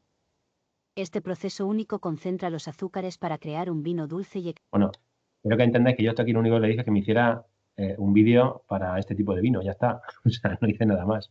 Le pasé a lo mejor un enlace o le pasé algo de información, no me acuerdo, pero no mucho. Y él ya creó todo esto. No tiene por qué ser así. Tú esto lo puedes cambiar, por supuesto. Puedes cambiar el texto, puedes cambiar los vídeos y las imágenes, las cosas que salen. O sea, es un editor completo. Lo que pasa es que la ventaja que tiene es que ya partimos de algo ya hecho y a partir de ahí lo que hacemos es revisarlo y lo tendríamos después. Este tiene un formato vertical, pero por ejemplo aquí esto fue de un curso que hicimos también, que tenía una parte online, quería que tuviera un vídeo resumen y demás. Y aquí lo que hice fue pasarle yo la información y Unidad didáctica 5. me creó lo que Digitalizar la gestión y la organización empresarial y la seguridad de la información. En el apasionante viaje hacia la digitalización, con frecuencia nos encontramos con empresas que se han embarcado en proyectos de transformación. Bueno, no lo voy a poner que no es ese el plan, pero que veáis que va cambiando. Los vídeos que salen de fondo son vídeos que ya digo, él elige de una base que tiene, que son vídeos ya, digamos, de base de un stock y demás, ¿no? Hay herramientas que ahora ya generan vídeo y tal, pero bueno, si todavía os da reparo generar vídeo con inteligencia artificial, pues podemos perfectamente, porque ChatGPT también tiene Sora, que genera vídeos y tal, pero bueno, como a veces que queremos que sean más reales, pues nos vamos aquí, ¿no? Otra, por ejemplo, Heigen es otra cosa que también os podría recomendar para la hora de crear contenido. Heigen lo que hace es sobre todo el tema de avatares. Esto, sobre todo, yo no lo planteo como un tema solo de abaratar costes, que también, sino por un tema de ir más rápido. O sea, sabéis que para producir, y yo participo en varios contenidos que pues necesitaban toda la producción de vídeo y demás, hay veces que o no hay presupuesto o directamente el tiempo va en contra. Entonces, este tipo de herramientas nos pueden servir porque podemos colocar un avatar que directamente comente, igual que estáis viendo esta chica aquí, pues comente Bienvenido todo al lo mundo de Heigen. donde la narración impulsada por IA transforma tus ideas en realidad. Vale, este es Ya un seas ejemplo un creador, simplemente. Voy a quitarle. E incluso podemos crear avatares de nosotros mismos y demás. Pero bueno, eso ya es otra historia, simplemente os lo comento. Mira, aquí hay un chico bueno, aquí en el campo, ¿vale? Y bueno, esta sería otra herramienta que también os indicaría que le echaréis un ojo. Otra cosita también, lo que son chats, yo también lo veo como una herramienta interesante, que eso antes no era posible. Si nosotros queremos que alguien asimile unos conocimientos o pueda llegar a aplicar algo en concreto, podríamos crear unos chats como tipo chat propios a GPT o imaginaros por WhatsApp o por donde sea, en las que esa persona pueda realizar sus consultas o incluso tenga de forma activa unos mensajes que le vayan llegando y le vayan indicando, como, digamos, mira, pues ha probado esto, ha probado lo otro, tal, ¿no? Para eso yo os recomiendo que probéis la funcionalidad de GPTs, de los GPTs que tiene ChatGPT y creéis algo, le metéis la información, por ejemplo, en el caso anterior le podíamos subir el archivo del estudio este sobre las zanahorias y demás, y darle la personalidad de que es un chatbot que va a resolver dudas sobre eso, y eso perfectamente después con otras herramientas, ya un poquito hay que buscar ya la parte técnica, pues lo podríamos colocar en un WhatsApp, en un Telegram o en la propia página web para que la gente pudiera consultar. Esto es algo que hasta hace poco eran muy toscos, no sé si habéis trabajado con los chatbots estos que eran malísimos, de estos típicos que solo tenían varias opciones y al final te tenías desesperado, pero ahora no, porque con la inteligencia, entre comillas, que tienen estos sistemas, pues te permiten que se adapte mucho mejor a las preguntas que hace el usuario e incluso cuando escribes mal te entiende, con lo cual es mucho más fácil y acercamos mucho más a las personas, ¿no? Entonces yo aquí para que simule, si tenéis la versión de pago de ChatGPT podéis crear los vuestras, no me voy a meter para ya no dedicar más tiempo, pero si queréis podéis crear lo que queráis, creáis uno y si os funciona ahí lo podéis llevar perfectamente con otras herramientas a colocarlo en la web, por ejemplo, o donde queráis, ¿no? Y otra cosa también para el tema de voz, para locuciones o para también asistentes de voz, aquí en este caso sería algo parecido, podemos perfectamente mirar. Aquí en esta gente son los que mejor llevan el tema de la voz, el que se oiga fenómeno.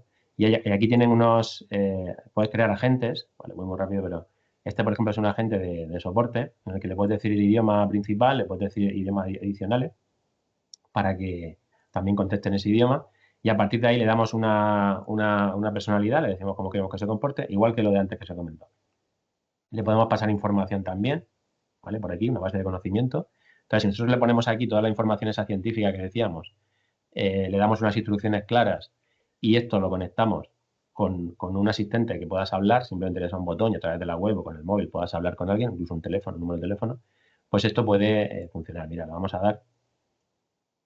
Hola, soy Eric. ¿En qué puedo ayudarte?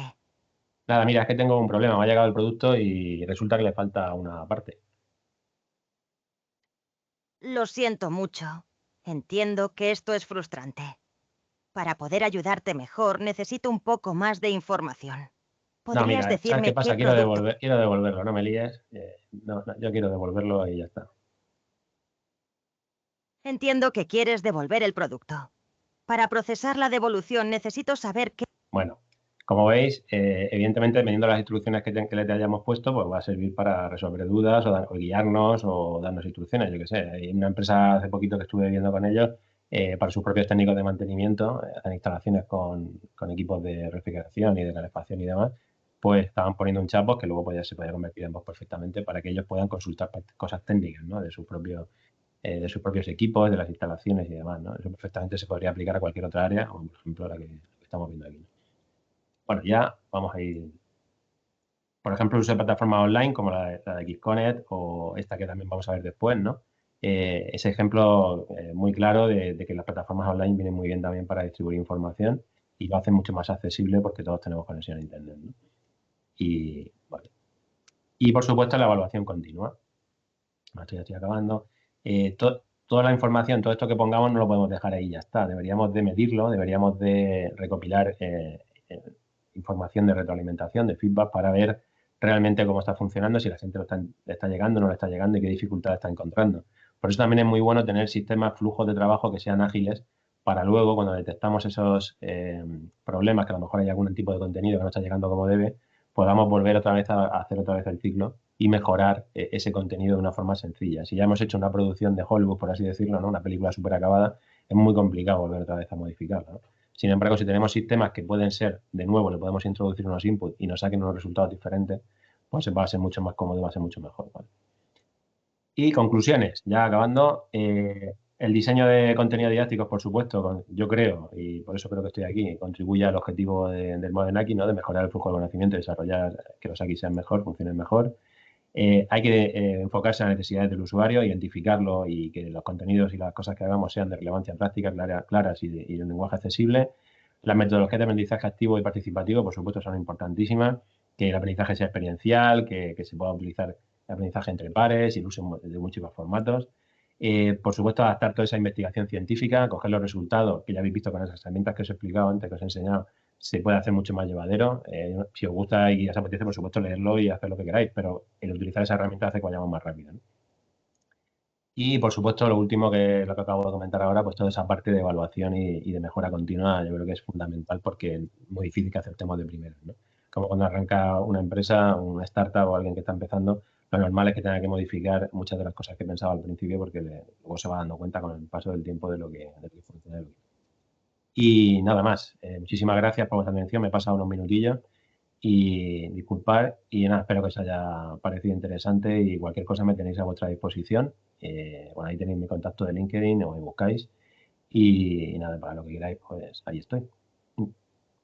Gracias. Pues muchas gracias, Joaquín, por tu presentación. Pues ahora nuestra siguiente ponente va a ser Alicia Fallos, de Linea CSIC.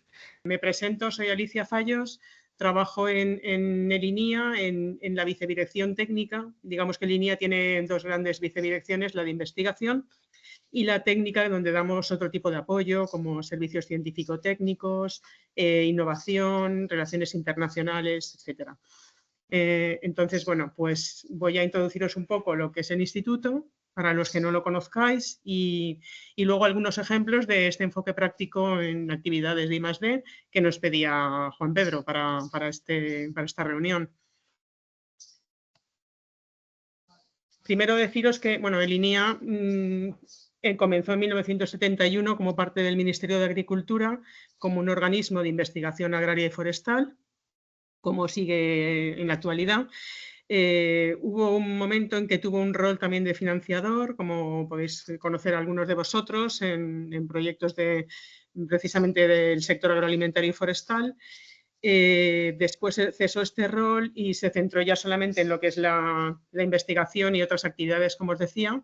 Y finalmente en 2021 pasamos a integrarnos en el Consejo Superior de Investigaciones Científicas como un centro nacional, digamos, por las características especiales. Y bueno, contaros un poco como estructura más bien temática, porque la orgánica es un poco más compleja.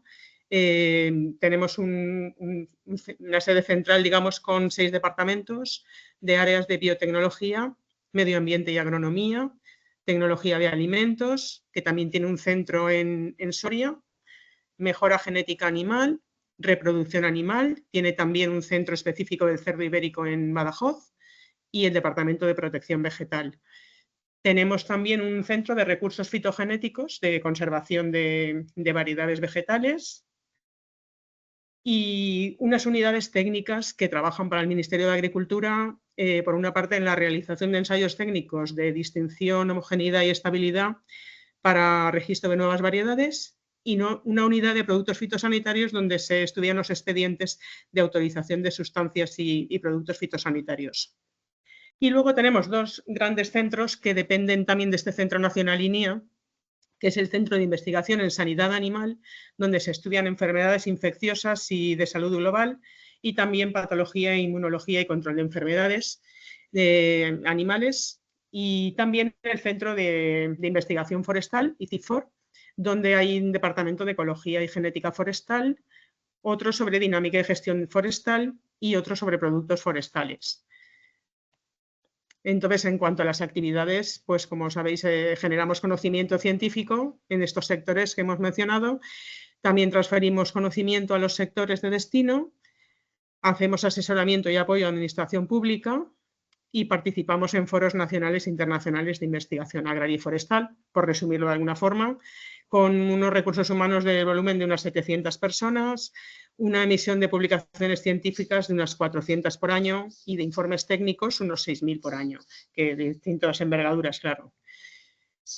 Y bueno, también mencionar que la adscripción al CSIC nos ha abierto nuevas oportunidades, aparte de complejidad de gestión, pero nuevas oportunidades como son pues, contar con una parte fuerte de transferencia de tecnología y también estas plataformas temáticas interdisciplinares donde se trata de sacar sinergias y aprovechar las complementariedades con distintos grupos de investigación del CSIC.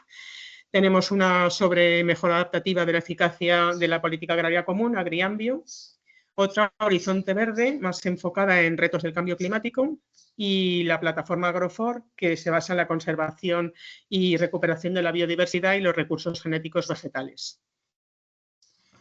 Y bueno, pues voy a pasar a contaros varios ejemplos que nos han presentado distintos investigadores del centro. Uno del Instituto del ICIFOR, de Ciencias Forestales, el grupo de investigación en madera y corcho. Otro ejemplo del Departamento de Mejora Genética Animal sobre incorporación de tecnologías ómicas, en este caso herramientas genéticas en mejora genética de rumiantes. Otros dos ejemplos del Departamento de Medio Ambiente y Agronomía, del Grupo de Agricultura Sostenible y Ecología de Suelos. Y otro del Departamento de Protección Vegetal de su unidad de productos fitosanitarios. Bueno, me seguís porque no os veo, ¿verdad? ¿Me escucháis? Sí, vale, perfecto. Pues voy a empezar a plantear, bueno, he hecho como una estructura un poquito pensando en lo que sería el abordar una necesidad o una demanda, de qué proyectos, digamos, que proviene este conocimiento, qué elementos integran el grupo de trabajo y luego la solución planteada y algún producto de conocimiento que pueda mostraros. Entonces, en el primer ejemplo que nos presenta Juan Fernández Golfín sobre aplicaciones prácticas que son de utilidad para profesionales de la madera y del corcho, en este caso de la madera. Nos presenta una herramienta para aseguramiento de la vida útil en servicio de la madera en construcción. La necesidad que se plantea en este caso es el uso de madera para construcción, que es una demanda creciente pues, por la sostenibilidad y bueno, pues se va introduciendo en nuestro país, en otros países está más extendida. Y el problema es que puede verse afectada el comportamiento de la madera por diferentes condiciones climatológicas y esto puede requerir distintas especies o diseños constructivos que no se contemplan actualmente en la normativa que se aplica. Los proyectos de origen, digamos, pues son desde el 2008, se está trabajando en determinar el comportamiento de la madera, mejorar los sistemas de medida no destructivos, evaluar el comportamiento en distintas condiciones climáticas. Se creó una calculadora en Excel de primera versión Madester y un prototipo experimental que se instaló en el INIA. Y finalmente hay un proyecto actualmente de financiación interna sobre el comportamiento funcional que ha derivado en esta solución que voy a plantearos. Y bueno, trabaja además del grupo del ICIFOR, otro centro del CSIC, el Instituto de Tecnologías de Construcción Eduardo Torroja y la Universidad de Córdoba, junto a una sociedad española de la madera, Maderia, que asocia a profesionales y empresas de este sector. Pues la solución que nos plantea Juan es la calculadora Madester 2, a la que se ha acoplado un visor SIG y donde podéis consultar pues las distintas condiciones climatológicas y seleccionar, bueno, esto está dirigido claramente a profesionales, arquitectos que van a poder seleccionar su material constructivo o sus diseños en función de las condiciones de la zona en la que estén trabajando. Y en cuanto a las dificultades que les consulté, pues para ver qué dificultad habían tenido en desarrollar este conocimiento y trasladarlo a la práctica, por una parte la dificultad técnica de manejar muchos datos, que les llevó mucho tiempo, 2 años, con datos de muchas estaciones meteorológicas, de unas 1000. Y sobre la interlocución no plantearon, no comentan que había habido grandes problemas, porque trabajaban con profesionales y digamos que es verdad que en el centro se prestan servicios científico-técnicos donde hay un intercambio muy fluido de información y de necesidades y de respuestas a estos profesionales. Y también del mismo grupo, pero otra línea de investigación de aplicación práctica es la que sirve para la calidad del corcho y nos lo presenta la investigadora Mariola Sánchez. bueno, ante la demanda del sector de poder de alguna manera ser más objetiva en la selección de la calidad del material de corcho, incluso en el campo, se ha desarrollado una aplicación que permite esta clasificación, que resulta necesaria la cualificación muy alta de los operarios y que sigue siendo subjetiva, por lo cual se plantea resolverlo, en este caso mediante esta aplicación. Es fruto de una colaboración entre el Laboratorio de Corcho del ICIFOR, de Linía, y la Universidad Politécnica de Madrid, la Escuela de Montes, y otras entidades que están involucradas es el CICITEX, de un Centro Tecnológico de Extremadura, y la Agencia de Medio Ambiente y Agua de Andalucía. Los proyectos más recientes que han contribuido a este conocimiento es un proyecto precisamente del Grupo Operativo SUBER sobre modernización del descorche para la mejora de la productividad, ya que creo que he olvidado deciros que el corcho, la utilidad principal que tiene en nuestro país es los tapones para la vinificación. Y luego el proyecto Inforest, que tiene que ver con el desarrollo de las áreas rurales a través del aprovechamiento de los productos forestales. En este caso, se han centrado el grupo de Linía en el corcho. Y estos dos proyectos han generado esta solución, que es una aplicación móvil en Android, Cork Class, que permite automatizar la medición de la calidad del corcho en el campo. Y permite a los propietarios de los alcornocales conocer mejor también la materia prima que producen y bueno, valorizar mejor el producto a la hora de comercializarlo. Los destinatarios son gestores y propietarios forestales y técnicos de la administración pública. Y en cuanto a las dificultades, también han sido principalmente las técnicas, las que nos menciona el grupo, puesto que el contacto con los técnicos de la Junta de Extremadura y de Andalucía y con los profesionales pues ha sido fluido y por tanto han tenido una interlocución bastante buena y han desarrollado la solución muy práctica. Finalmente, en este grupo también se destaca un área que es relevante para la Unión Europea, puesto que en las estrategias de transferencia la tienen muy en cuenta y han desarrollado unas buenas prácticas, que es el tener en cuenta la normalización cuando estamos generando conocimiento que pueda ser incorporado por la industria. En este grupo se participa en comités de normalización españoles, en estos 4 que menciono aquí, con distintos subcomités, y también en comités internacionales como el de ISO, donde coordinan un grupo de trabajo sobre desarrollo sostenible del campo del corcho. Esta participación también genera conocimiento útil para trasladarlo luego a la utilización industrial de la madera o del corcho en este caso. Y con esto paso a comentaros, voy a intentar ser breve porque es densa la información. El Departamento de Mejora Genética Animal de Linía, en su investigadora María Jesús Carabaño, nos presenta un proyecto que está destinado a mejorar las herramientas genéticas para mejorar la producción láctea de rumiantes. La necesidad pues, surge por las altas temperaturas que se están generando como consecuencia del cambio climático o como efecto y bueno, que se cree que pueden tener consecuencias negativas en caracteres productivos de importancia económica para el sector. El proyecto Rumigen es un proyecto europeo que aborda esta mejora de la cría de rumiantes con enfoques genómicos y epigenómicos. Los integrantes, aparte de los grupos de investigación de Linía y de otros países europeos, son organizaciones no gubernamentales en las que también digamos que trabajan científicos, mejoradores y también participan miembros de la administración pública en relación a los programas nacionales de mejora y de producción ganadera. También empresas de genética y de insumos y centros de investigación y universidades.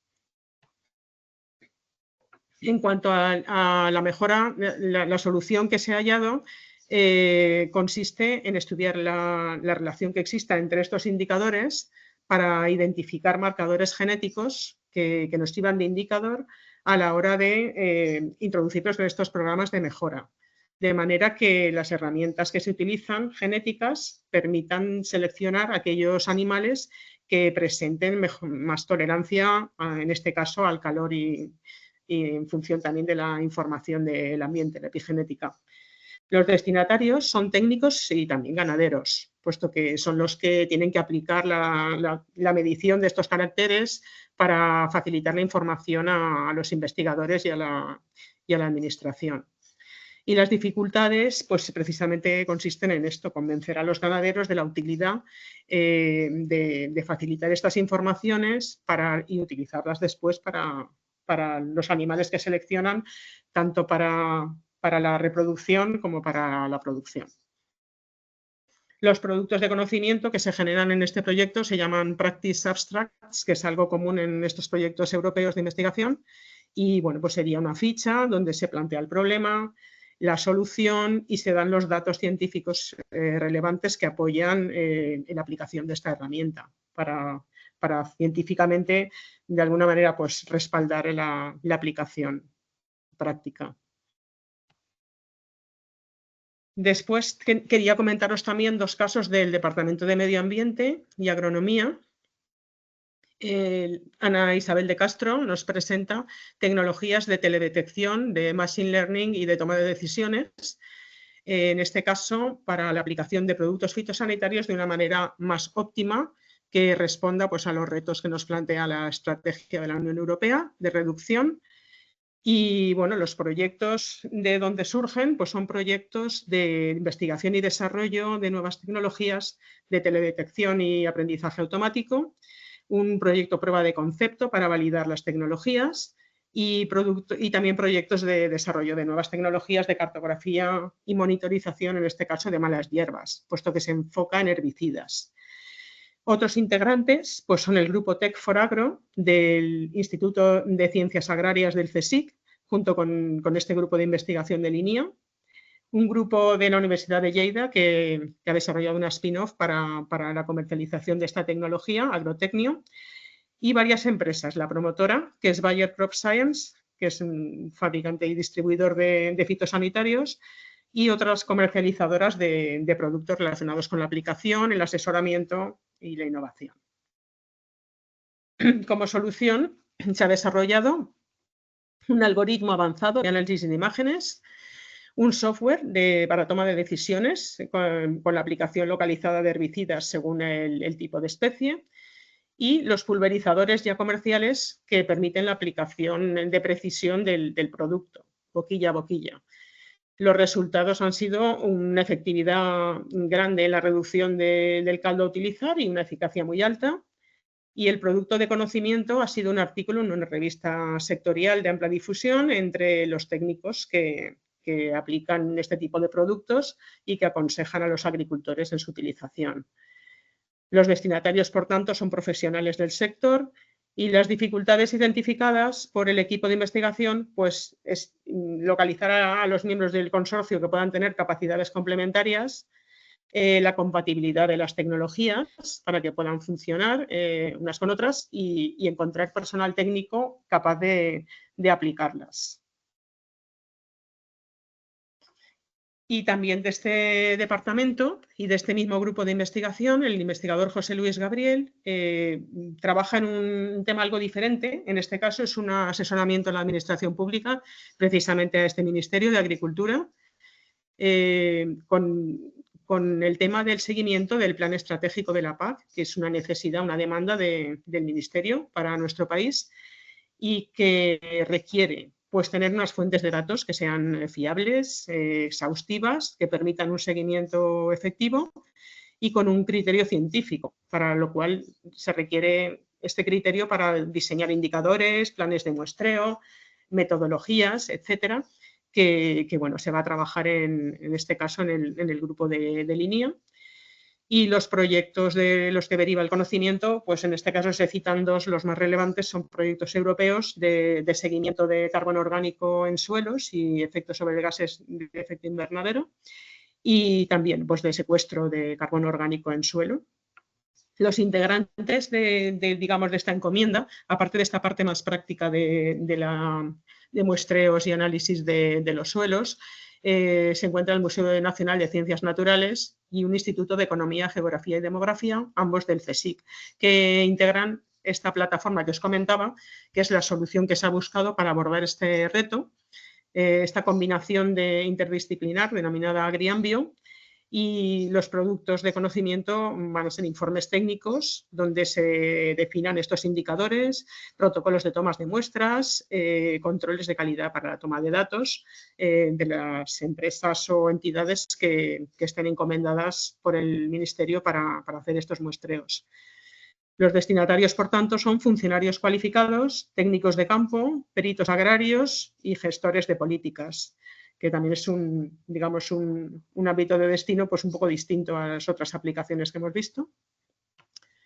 Y bueno, para mostrar los productos de conocimiento que se ha elaborado por parte de este grupo de línea, pues se han editado vídeos, precisamente estos creo que no son con inteligencia artificial ni con avatares, son bastante naturales en este sentido y bueno, pues están a disposición para la formación de los peritos que van a hacer estos muestreos, donde se les plantea pues, el material necesario y de una forma muy visual la forma de hacerlo.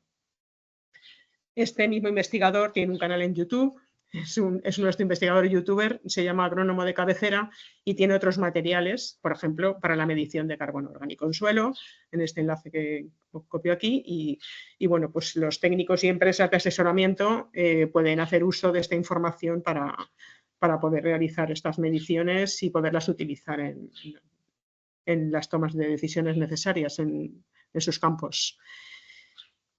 Y bueno, sí, me dejaba un último ejemplo, que os he dicho que este es el último realmente del Departamento de Protección Vegetal.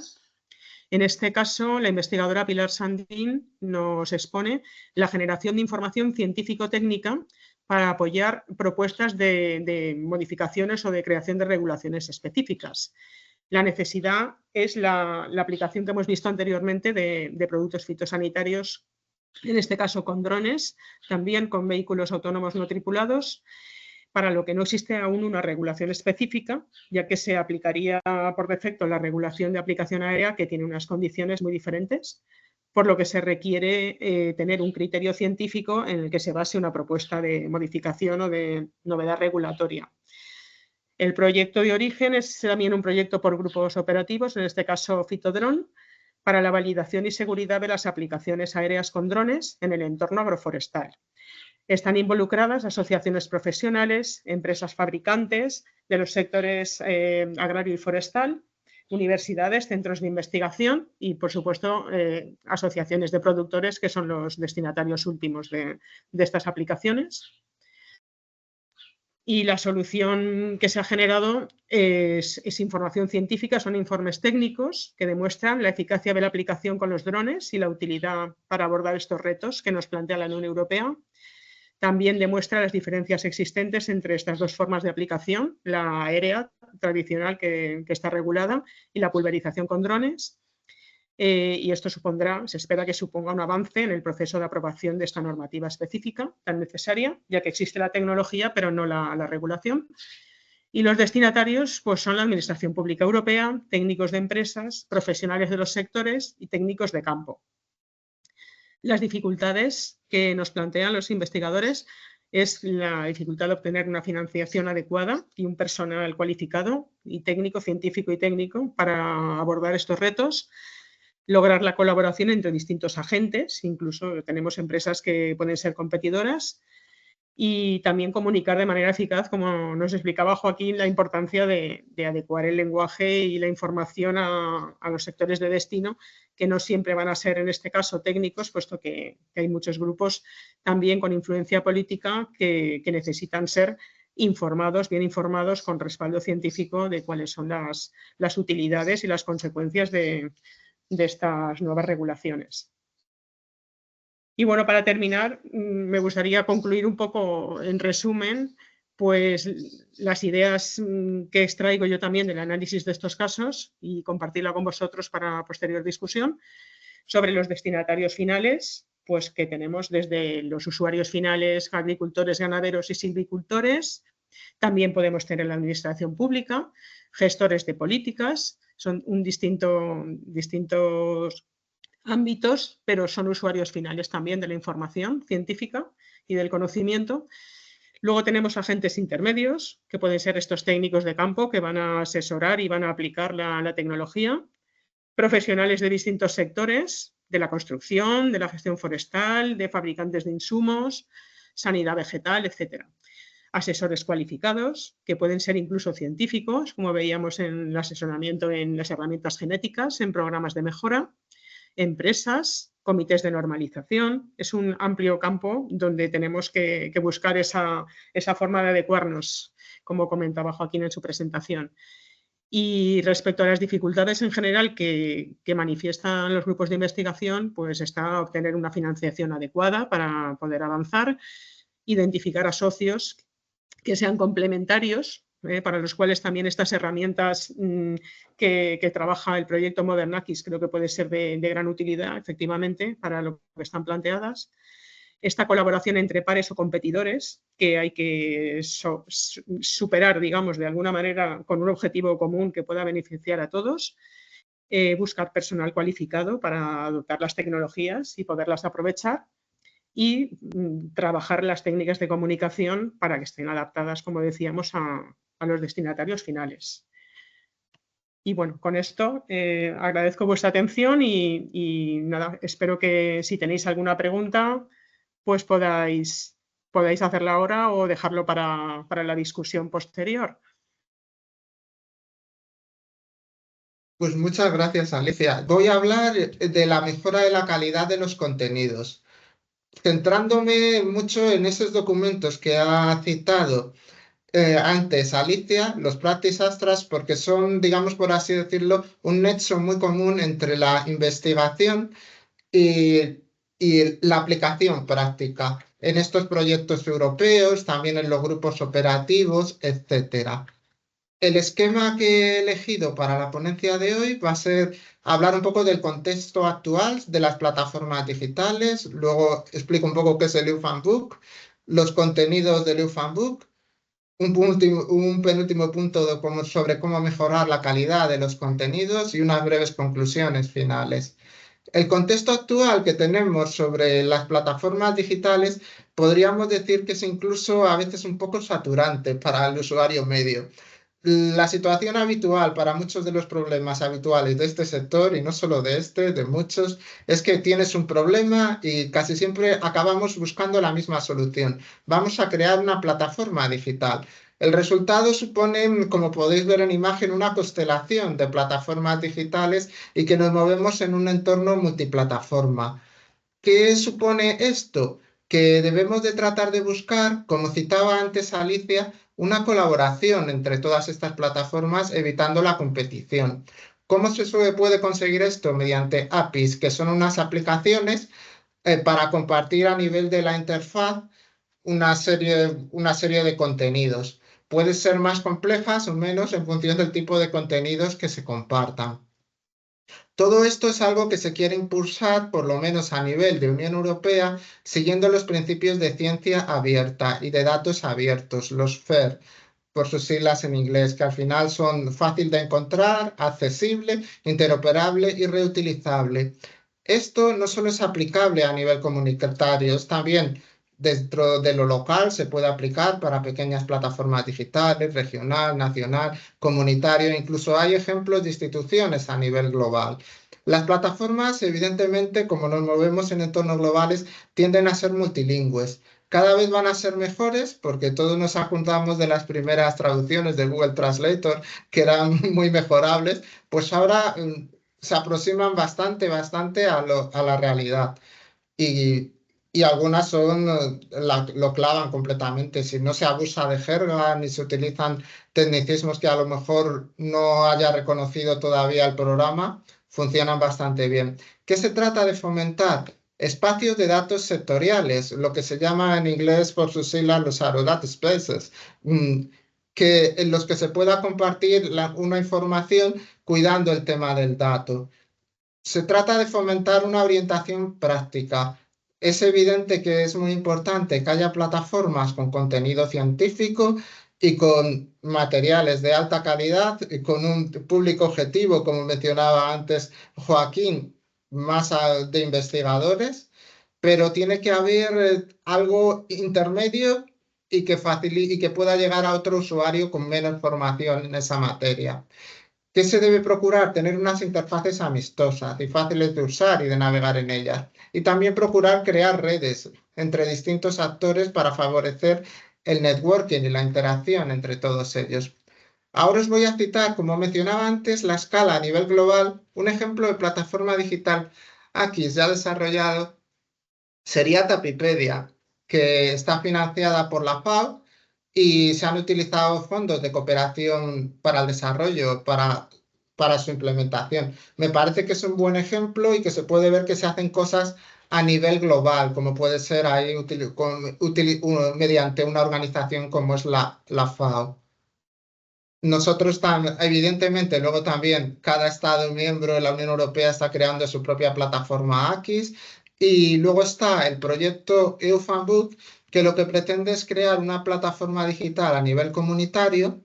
Como el cliente, por así decirlo, de esta plataforma es la Comisión Europea, la Comisión Europea planea utilizarla para sus propios propósitos, fundamentalmente para proyectos Horizonte Europa y para grupos operativos de la Asociación Europea de la Innovación, más conocida por sus siglas AE y AGRI, para una agricultura sostenible y productiva. Tiene un presupuesto de 15 millones de euros este proyecto.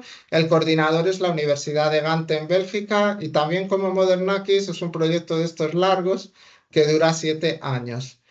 ¿Cuáles son los contenidos fundamentales de este proyecto?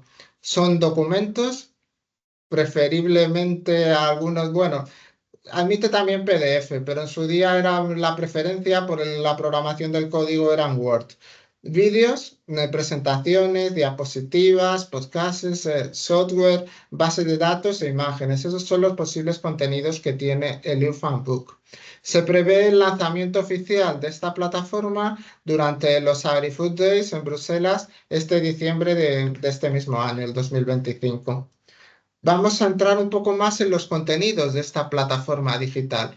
Ahí veis los tipos de recursos. Esto todavía no lo ha traducido el espacio web, sigue todavía en inglés, pero podéis ver un ejemplo de infografía de un grupo operativo, el grupo operativo ProteinLec, en el que veis ahí pues este contenido, una infografía.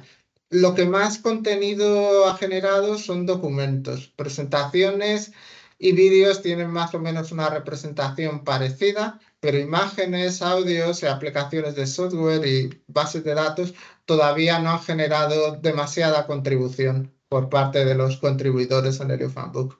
¿Cómo subir materiales al EUFANBOOK o cómo generarlos, editarlos y todo eso? Pues es muy importante que todo empieza por un título.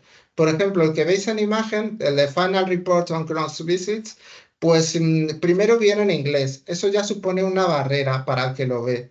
Y luego Cross Visits, pues es un concepto que a lo mejor los que no están familiarizados con el concepto este de visitas cruzadas entre fincas, granjas, explotaciones agrarias para aprender e intercambiar conocimiento entre iguales, pues le puede sonar un poco a chino o pensar motocross, cualquier cosa que no tenga nada que ver, con lo cual aleja un poco al usuario final.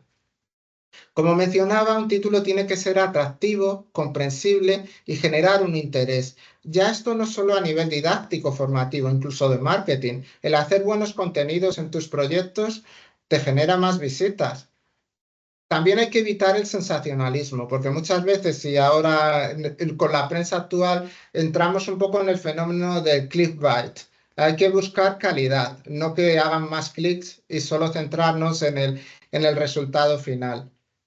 Y luego, fundamental para un título, tiene que ver con el contenido, porque muchas veces entramos, damos clic y muchas veces decimos, ostras, no tiene nada que ver con la realidad.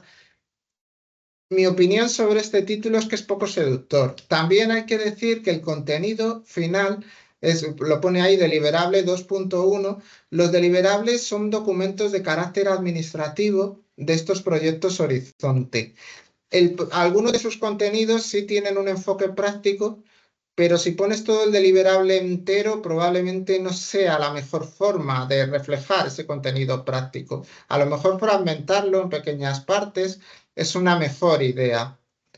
Con lo cual, centrándonos en lo del público objetivo que mencionaba antes también Joaquín, pues se puede ver que el público objetivo de un producto como este, un objeto de conocimiento de este tipo, son más bien gestores de proyectos de este tipo, con lo cual puede ser un poco excluyente para el productor agrario promedio. Luego el texto resumen tampoco hace, porque aquí se le puede dar una segunda oportunidad, en la que no ha tenido en el título, para explicar el concepto de cross visits.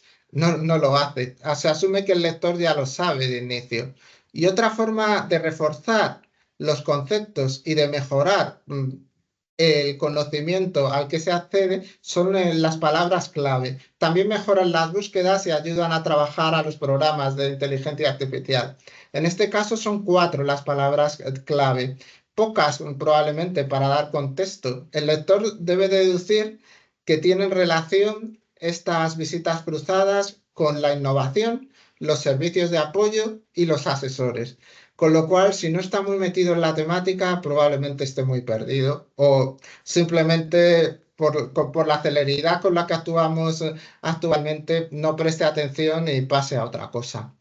Pero un título regular, si lo acompañas bien, puede funcionar mejor. ¿Cómo lo puedes acompañar mejor? Pues evidentemente con el otro texto que acompaña y con las palabras clave. Las palabras clave en este caso acompañan mejor al texto con este título, esta pequeña infografía del grupo operativo AviEnergy sobre bioeconomía circular y sobre el aprovechamiento energético de las deyecciones de las granjas avícolas. Pues las palabras clave orientan muy bien y dan una idea más general sobre el contenido. Cenizas, bioeconomía circular, deyecciones, sostenibilidad, estiércol, ganadería, fertilizantes, contaminación, nitratos, sector avícola. Y ayudan también a orientar y a mejorar las búsquedas, porque en este caso el buscador es un buscador con inteligencia artificial y que te hace sugerencias según pones una palabra, pero esas sugerencias mejoran dependiendo un poco del esfuerzo que se hace a la hora de subir los contenidos. Y ahora vamos a centrarnos un poco más en materia. ¿Cómo se puede mejorar la calidad de estos contenidos? Tratando que el contenido sea de verdad relevante para la práctica. Nos tenemos que preguntar, ¿da respuestas? Como mencionaba también antes Joaquín, se pueden añadir casos de estudio, añadir ejemplos, etcétera. También funciona muy bien con los agricultores y los ganaderos el tema de los testimonios de otros agricultores y otros ganaderos que den fe de que de verdad esa actividad funciona a nivel práctico. También lo habéis mencionado anteriormente, la utilización de un lenguaje sencillo, evitar jerga, cuidar el contenido técnico, porque tampoco el utilizar un lenguaje sencillo tampoco puede dar lugar a la vulgarización del mismo. Se debe tratar de cuidar los contenidos técnicos y tampoco renunciar pues a un contenido técnico. Y evitar acrónimos. Si se utilizan los acrónimos, pues tratar de desarrollarlos. Tratar de buscar y describir el contexto y de guiar al lector en la narración. Otra cosa muy importante es que los contenidos sea fácil navegar entre ellos y que estén muy bien estructurados. Para ver que el contenido es fácil de navegar, recomendamos utilizar tu móvil. Si no te pierdes utilizando el móvil, que probablemente sea el dispositivo menos amigable para navegar en contenidos, pues es que es fácil de navegar y que puedes reproducirlo luego en tu ordenador personal, en tu tableta, etc. Luego es muy importante para generar confianza mencionar las fuentes, la localización, su autor, su contacto, etc. Que el contenido sea claro, que no requiera otras consultas extra. Esto también es un poco cuestionable porque muchas veces estos contenidos se generan también para generar más consultas o para dejar con ganas de más al lector. Con lo cual, lo de que no requiera otras consultas extra puede ser un poco más opinable. Voy a utilizar este Practice Abstract de nuestros compañeros del INTIA, que hacen muy bien el tema de transferencia de conocimiento y divulgación. No es porque quisiera meter el dedo en el ojo a nuestros compañeros de INTIA, pero me llamó la atención el nombre de la compañía, de la empresa sobre la que trata este Practice Abstract, Trigo Limpio, que es una empresa cárnica. Con lo cual, para un lector que no sepa que es una empresa cárnica, a lo mejor viendo el nombre de la empresa Trigo Limpio, pues se piensa que esto es sobre el cereal. A mí me parece, las partes positivas, es un practice abstract ordenado y claro. El lenguaje es sencillo, viene en inglés, pero incluso sin saber mucho inglés, yo creo que no te pierdes y que ves y que ves a lo que va. Hace que el lector se quede con ganas de saber más en este caso, pero tiene una muy buena práctica de citar la página web donde puede desarrollar esos contenidos. Y el mensaje es bastante claro, no hay ningún alarde literario. Luego también me parece reseñable el utilizar fotografías. El aprendizaje visual es muy importante y hace más amigables los contenidos. Me hago una idea del contenido solo viendo las imágenes de la figura 2. Una práctica muy habitual de poner a los miembros del consorcio y todo eso está bien, pero no te da una idea sobre los contenidos reales del Practice Abstracts. Como pequeñas mejoras, a lo mejor un título más seductor. El nombre de la empresa en este caso crea una expectativa falsa con respecto a lo que se está vendiendo. El trigo contra la carne. Luego, tener cuidado con los títulos. Si nos pasamos y ponemos una parrafada como título, no es bueno. Menos es más. Y luego también citar, porque como hablamos de políticas públicas y de proyectos subvencionados con fondos públicos, es muy bueno citar las licencias, las Creative Commons en este caso, y la más recomendable, la que permite el intercambio de conocimiento e incluso la posible comercialización y obtención de beneficios de estos conocimientos, de estos productos, sería la CC-BY. También he hecho yo en falta en este Practice Abstract una persona física, un nombre que me dé una idea de quién ha hecho este Practice Abstract, este material. Sé que lo han hecho los compañeros del INTIA, que hacen muy bien estos contenidos, pero todos queremos ver que hay una persona detrás. Y tal vez esto es opinable porque muchas veces dejar en público los mails y todo esto te pueden generar más spam, pero bueno, tal vez poner su contacto, un mail no es muy complicado y acceder a un contacto con el nombre y apellidos tampoco es muy complicado hoy en día. Se hace una búsqueda en LinkedIn y enseguida lo encuentras. Otro ejemplo más de un Practice Abstract, y con esto ya cerramos, por así decirlo, sería este. Podemos ver el nombre del grupo operativo, INVAREGA, evaluación de tratamientos para control de especies invasoras en instalaciones de riego. Pues está bien, es un título con el que te haces una idea de lo que pasa. El Practice Abstract yo lo veo ordenado, claro, está bien estructurado. El lenguaje es sencillo en general. El lector sabe qué ha hecho este grupo operativo en su proyecto innovador. Y además es una estructura replicable. Se puede replicar para otros Practice Abstracts y metodologizar la elaboración de estos contenidos. Además, cita la página web y un mail de contacto. Todo eso está muy bien. En el tema visual, como mencionaba antes, del tema del aprendizaje sensorial, el ver la membresía y a todos los miembros del grupo operativo junto a un roll-up, pues está bien, pero no te aporta ninguna información ni valor añadido.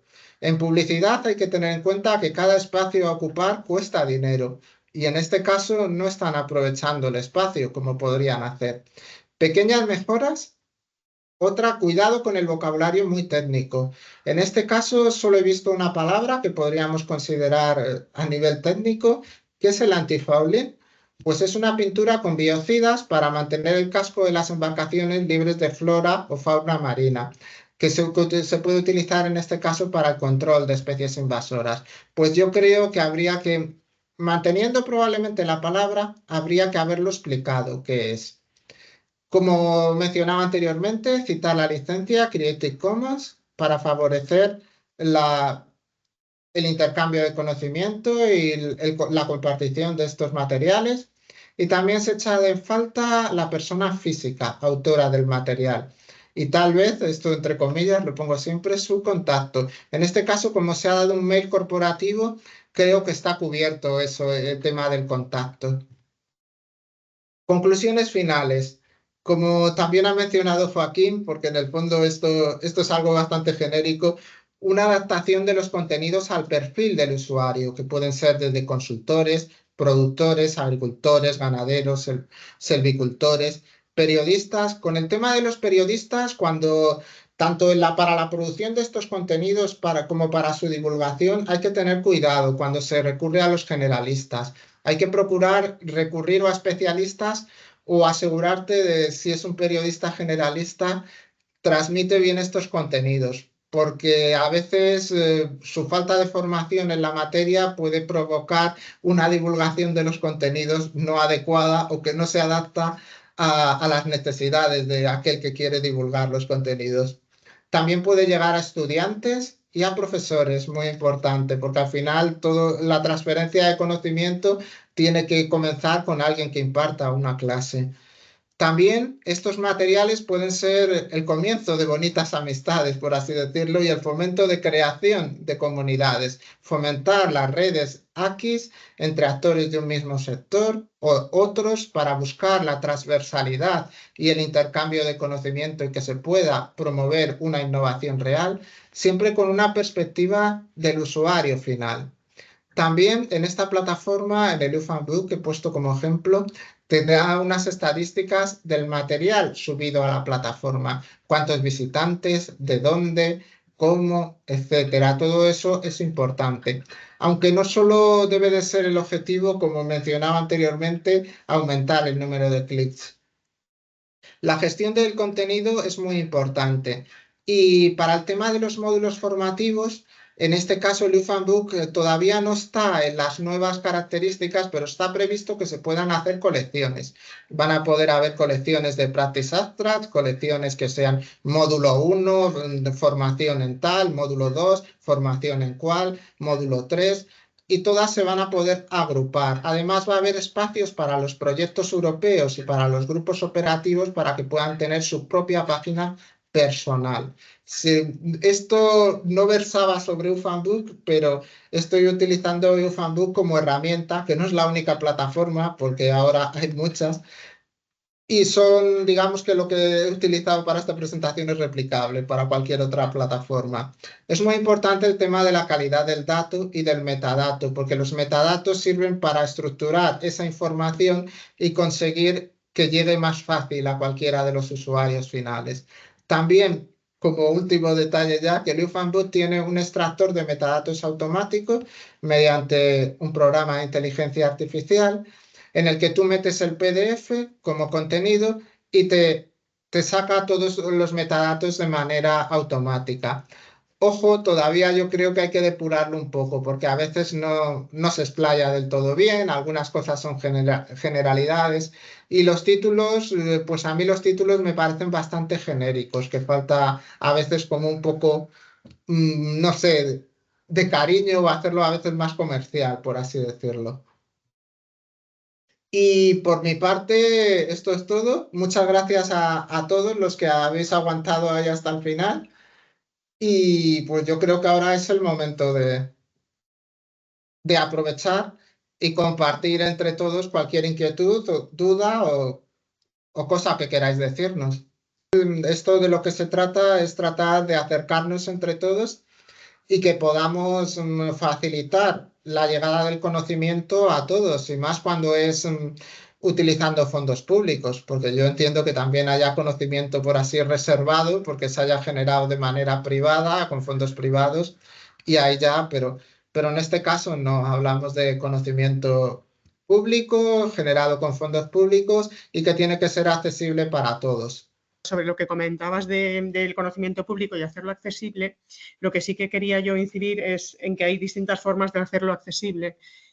Algunas, básicamente, pues estos productos de conocimiento de libre acceso, pero que también es importante que para algunos conocimientos que se generan, es importante prepararlos o transformarlos adecuadamente para ponerlos a disposición de ser absorbidos por el sector, y en este caso hacen falta desarrollos posteriores que requieren una financiación y por tanto requieren luego una protección de la propiedad y de los derechos, de los beneficios económicos que puedan derivarse, que a su vez alimentarán a pues, aquellos agentes, ya sean públicos o privados, que van a a desarrollar esos trabajos. Entonces, pues ahí abogar un poco también, aparte de lo que es el libre acceso, pues que luego también hay maneras de desarrollar pues unas patentes que se puedan licenciar y que al fin y al cabo revertirán, cuando es un organismo público, en financiar de nuevo las investigaciones que se desarrollan. Tenemos a José Luis, que también ha levantado la mano.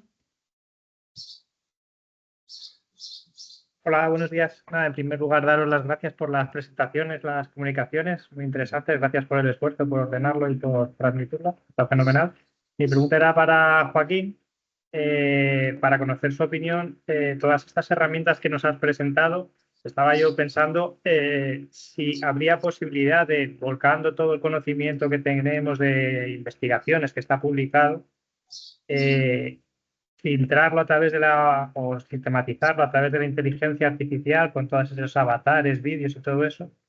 Sí, lo verías que está ahora la tecnología lo suficientemente avanzada como para que el propio agricultor pueda hacer sus consultas sobre una plaga, una enfermedad, un asesoramiento sobre el suelo, pues sigue siendo necesaria la presencia de expertos entre medias. O sea, ¿es una herramienta accesible para el usuario final o actualmente verías necesario pues la figura de un asesor, un técnico que acompañe, filtre todo eso que se genera? Vale, José Luis, gracias por la pregunta también y por los comentarios. A ver, yo creo que sí, ahora mismo tenemos la tecnología suficientemente avanzada como para que ya tengamos sistemas que den unos resultados más que aceptables. Lo que pasa es que ya sabéis que los sistemas de inteligencia artificial generativa, que son los que contestan y tal, no son fiables 100%. Eso sí, si nosotros hacemos una buena preparación previa, le ponemos la información, le damos las indicaciones correctas, le ponemos ejemplos, digamos, le damos el entrenamiento correspondiente, o sea, no simplemente ponemos a un chat con ChatGPT debajo, por así decirlo, y que conteste, sí que va a dar unos resultados que se acerquen bastante a un resultado final de lo que podría ser un experto. Pero yo creo que el enfoque, o sea, creo que el error que estamos cometiendo, y yo también me incluyo, es intentar buscar un reemplazo completo de lo que son las personas. O sea, esos sistemas deben ser sistemas que respondan, imagínate, pues al 80-90% de las consultas que se pueden responder de esa manera y que deje un espacio para que en cualquier momento ese mismo sistema incluso lo pueda poner en contacto con una persona humana, digamos, para que lo pueda asistir. O sea, no se trata tanto de quito a la persona, pongo a un sistema de IA, sino cómo la IA nos puede mejorar la asistencia o la atención. Yo hace poquito, siempre lo cuento últimamente en los cursos, porque bueno, hace unos meses rompí una rueda, le di con un bordillo y rompí la rueda del coche. Y entonces llamé a ver si me la podían cambiar así de urgencia y en ese momento acababan de cerrar. Entonces me atendió un sistema con inteligencia artificial que pude tener una conversación totalmente fluida, me cogió todos los datos que me pasaba en la matrícula y demás, y luego cuando ya me llamó la persona, una persona humana, me llamó cuando ya abrieron de nuevo a las 4 de la tarde, ya tenía toda esa información y fue mucho más ágil porque ya nos centramos en buscar las ruedas si la tenían en stock o no. O sea, estamos hablando de sistemas que nos cubren y nos ayudan, no tanto el que nos sustituyan. Evidentemente, si te lo ocurras, al final puedes hacer algo que prácticamente te sustituya, pero creo que no debería tampoco de ser el objetivo, porque, no sé, creo que vamos a convertir al final todo en algo impersonal. Va a llegar un momento en el que van a ser ellas que hablen entre ellas, ¿no? Yo creo que no tiene lógica eso. Yo creo que más un complemento de nuestra atención o de nuestro servicio que vayamos a ofrecer, ¿vale? Entonces, sí está en un momento que se puede hacer, se puede personalizar con sistemas. Luego menciona muy rápido, pero los GPTs estos que te decía en ChatGPT son como pequeños sistemas, digamos, que los personalizan. Le puedes poner una documentación, le puedes poner que busquen en Internet, le puedes poner unas características incluso hasta de programación, que pueden programar y hacer cálculos. Yo he tenido algunos proyectos, pero bueno, de formación que a veces tienen también tutorías o mentorías con las personas que trabajan en esas empresas y he tenido algunos casos en los que directamente ha tenido que realizar una serie de cálculos que tienen una documentación, unas fórmulas, por ejemplo, para el tema de eficiencia energética o cosas parecidas, y el sistema es capaz de hacer todo eso. Eso sí, requiere un periodo, o sea, quiero decir, no es darle y ya está, hay que configurarlo. Al final es como si hiciéramos un programa, pero de otra manera, en la que tardan menos y bueno, lo pruebas de otra forma. Pero siempre hay que monitorizarlos, hacer una vigilancia, ver que responde correctamente, sobre todo al principio, y ir corrigiéndole para que poco a poco, es como, yo lo llamo a veces un becario, pero es algo parecido, alguien que sabe, pero tienes que darle cariño para que conteste como debe. Entonces, bueno, es un buen momento de todas formas para probar, hacer algún experimento, algún prototipo o algo para que vayáis viendo hasta dónde va a llegar. Y perdona, maneja mucha información, pero ¿tiene criterios de calidad para ver si ese artículo, ese paper, ese documento, porque maneja información, pero si le das basura, te devolverá basura. Claro, ahí estamos. ¿Tiene Eso criterios de depende control ti. de calidad? A ver, eso es que depende de ti. Evidentemente, tú lo has dicho, si le metes documentación que no es correcta, pues te va a devolver información de ahí. Yo le puedo decir que en Albacete está la Torre Eiffel y se lo va a creer. Quiero decir, si yo se lo pongo como información. A lo mejor entra algún conflicto interno en ese tipo de cosas que están muy trabajadas, pero normalmente va a creer lo que yo le he dado como información de primera mano. Cuando tú le aportas lo que se llama la base de conocimiento, tú le aportas esa documentación, esos papers o cualquier otro tipo de documentación, él la va a considerar como, digamos, de cabecera, ¿no? Él cuando te conteste, te va a contestar de ahí. Entonces sí que es muy importante que nosotros le demos una información, unos datos que sean lo más correctos posible. Entonces, tú mismo lo has dicho, la respuesta está ahí. No le des información que sea incorrecta. Él no va a tener capacidad, esos sistemas, para deducir si esa información es correcta o no, porque tampoco tienen de agarrarse. O sea, él simplemente son palabras, las va a soltar y ya está. Tenéis que verlo como un sistema muy avanzado de búsqueda y de análisis de información, pero no tanto como un sistema que sea un oráculo que le preguntemos cualquier cosa y nos responda, ¿no? Eso de momento no lo es y no creo que ni siquiera que vaya a llegar a ser nunca, ¿vale? Pero eso no quita que no sea interesante y que funcione perfectamente, ¿vale? Por aquí están poniendo también algunos enlaces, ¿vale? Juan Pedro está poniendo también para temas de investigación. Y por supuesto, claro, luego hay herramientas y guías que están muy focalizadas y muy específicas para distintas áreas. Pero si una IA, como por ejemplo imagino esa que acabas de poner, te da unos resultados buenos, es porque la han entrenado, le han dado una información buena y le han dado unos afinamientos, ¿no? A la hora de trabajar, unos alineamientos con cómo tiene que comportarse para que falle lo menos posible. Evidentemente todo puede fallar, pero es que nosotros también podemos fallar, o sea que tampoco estamos hablando de algo que sea tan raro. O sea que al final un sistema de IA no deja de ser un reflejo un poco también de cómo somos nosotros. Entonces, claro, también tiene esa parte de equivocación. No sé si te resuelto más o menos o Muchas gracias. más.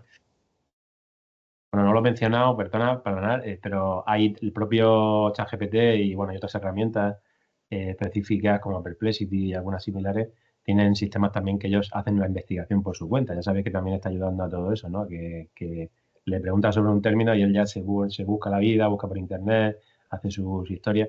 Bueno, como todo, pues luego tendríamos que revisar. Siempre que busquéis algo que la IA te haya generado, nosotros somos siempre los responsables de lo que haya generado eso, aunque lo hayas hecho con una herramienta. Es como hacer una foto con una cámara. La cámara hace la tecnología para hacer la foto, pero luego tú es el que realmente la ha gestionado, ¿no? Y la que la ha dirigido hacia un sitio. Pues la IA pasa igual. Entonces, cuando utilizáis herramientas de este tipo, en las que investigue o busque información o la procese, luego pues pedirle que os dé las referencias, revisarlo, en fin, porque si no puede ser que os cuele, bueno, seguro que os cuele alguno, eso ya lo digo. Pero si de todo el 90-95% está bien, pues también es un avance y es un ahorro de tiempo importantísimo, a mí por lo menos me lo parece. Con el tema de la inteligencia artificial me preocupa un poco más lo de la protección de los derechos de autor y todo eso, porque al final cuando nos metemos ya en productos generados por inteligencia artificial es un poco lo del qué fue antes, el huevo, la gallina, cómo se cita el programa de inteligencia artificial. Supongo que tenemos que empezar también a tener debates sobre cómo utilizarlo. Y cómo referenciar estos productos que obtenemos mediante inteligencia artificial, porque evidentemente tienen una fuente. Hemos entrenado con unos materiales a esa inteligencia artificial y no vienen de la nada. Sí. Ya habéis visto que antes en el LM Studio incluso te los va citando todas las fuentes que tú le vas poniendo, luego te las vas citando, de esa manera te lo generas tú y lo controlas tú más o menos, ¿no? El problema viene cuando queremos que nos lo haga todo y le preguntamos de una y no sabemos ni de dónde viene, ¿no? Ahí es donde, bueno, pues hay que pedirle más y también llevar cuidado, porque esto está pasando mucho también en el tema legal, que de pronto empieza a citar fuentes que se las inventan también. Entonces, claro, que desde nuestro punto de vista se las está inventando, pero él está haciendo el trabajo, o sea, él lo que quiere es su trabajo es darnos una serie de palabras que tengan sentido y que cubran el hueco que tú le estás pidiendo, ¿no? Él se va a buscar la vida para hacerlo. Si tú le das una información de calidad, él va a tirar de ahí. Si no, pues incluso se lo inventa. Y ese es un poco el problema y el peligro que tiene. Respecto a los derechos de autor y esto, bueno, eso está ahora mismo se está avanzando. Pero claro, también es muy complicado y creo que no va a tener mucho recorrido, sinceramente, en un futuro, que se limite lo que es el aprendizaje, ¿no? de la propia IA, ¿no? Porque es como cuando aprendemos nosotros. Tú al final pintas un cuadro, pero has visto muchos pintores antes, no te los vas a borrar de la memoria, ¿no? Para luego pintar el cuadro que tú has hecho, ¿no? Estos sistemas funcionan de una forma muy similar. Es verdad que ese contenido se ha utilizado para entrenarlo, pero tampoco se queda tal cual, ¿no? No es un contenido que se queda dentro de una forma totalmente idéntica, ¿vale? Digamos que lo ha utilizado para aprender unos patrones. Entonces, claro, ¿hasta qué punto? Eso no es lo mismo que hacemos todos. O sea, tú has aprendido a hablar y a escribir leyendo, ¿no? Entonces, ¿vas a citar ahora todos los libros que has leído cuando escribas uno? O sea, es complejo. Ese tema es un tema complejo. Y entiendo que hay distintas áreas, pues temas, por ejemplo, de imagen, de sonido, de la música. Hay muchas cosas que se puedan ver afectadas y, lógicamente, pues habrá que ver cómo se adaptan. Pero también es complicado limitar el aprendizaje de estos sistemas porque si no, directamente pues, serían inútiles, no servirían para nada. Entonces, que al final se trata de integrarlo, de trabajar con la IA, no tanto que dejen el trabajo en ella, y que de momento, pues ahí sí estamos ya, unos años, así que ya veremos en un futuro. Sí, yo retomando lo que comentaba antes José Luis, creo que todavía no pueden reemplazar ahí la inteligencia artificial a la figura del asesor o el técnico de campo. Primero porque la inteligencia artificial no puede ir a ver la explotación y hacerse una idea de lo que está sucediendo en la explotación, con lo cual vamos a seguir necesitando a gente que vaya al campo y que haga un asesoramiento más personalizado. Y ha sido un placer por nuestra parte contar con vosotros. Muchas gracias.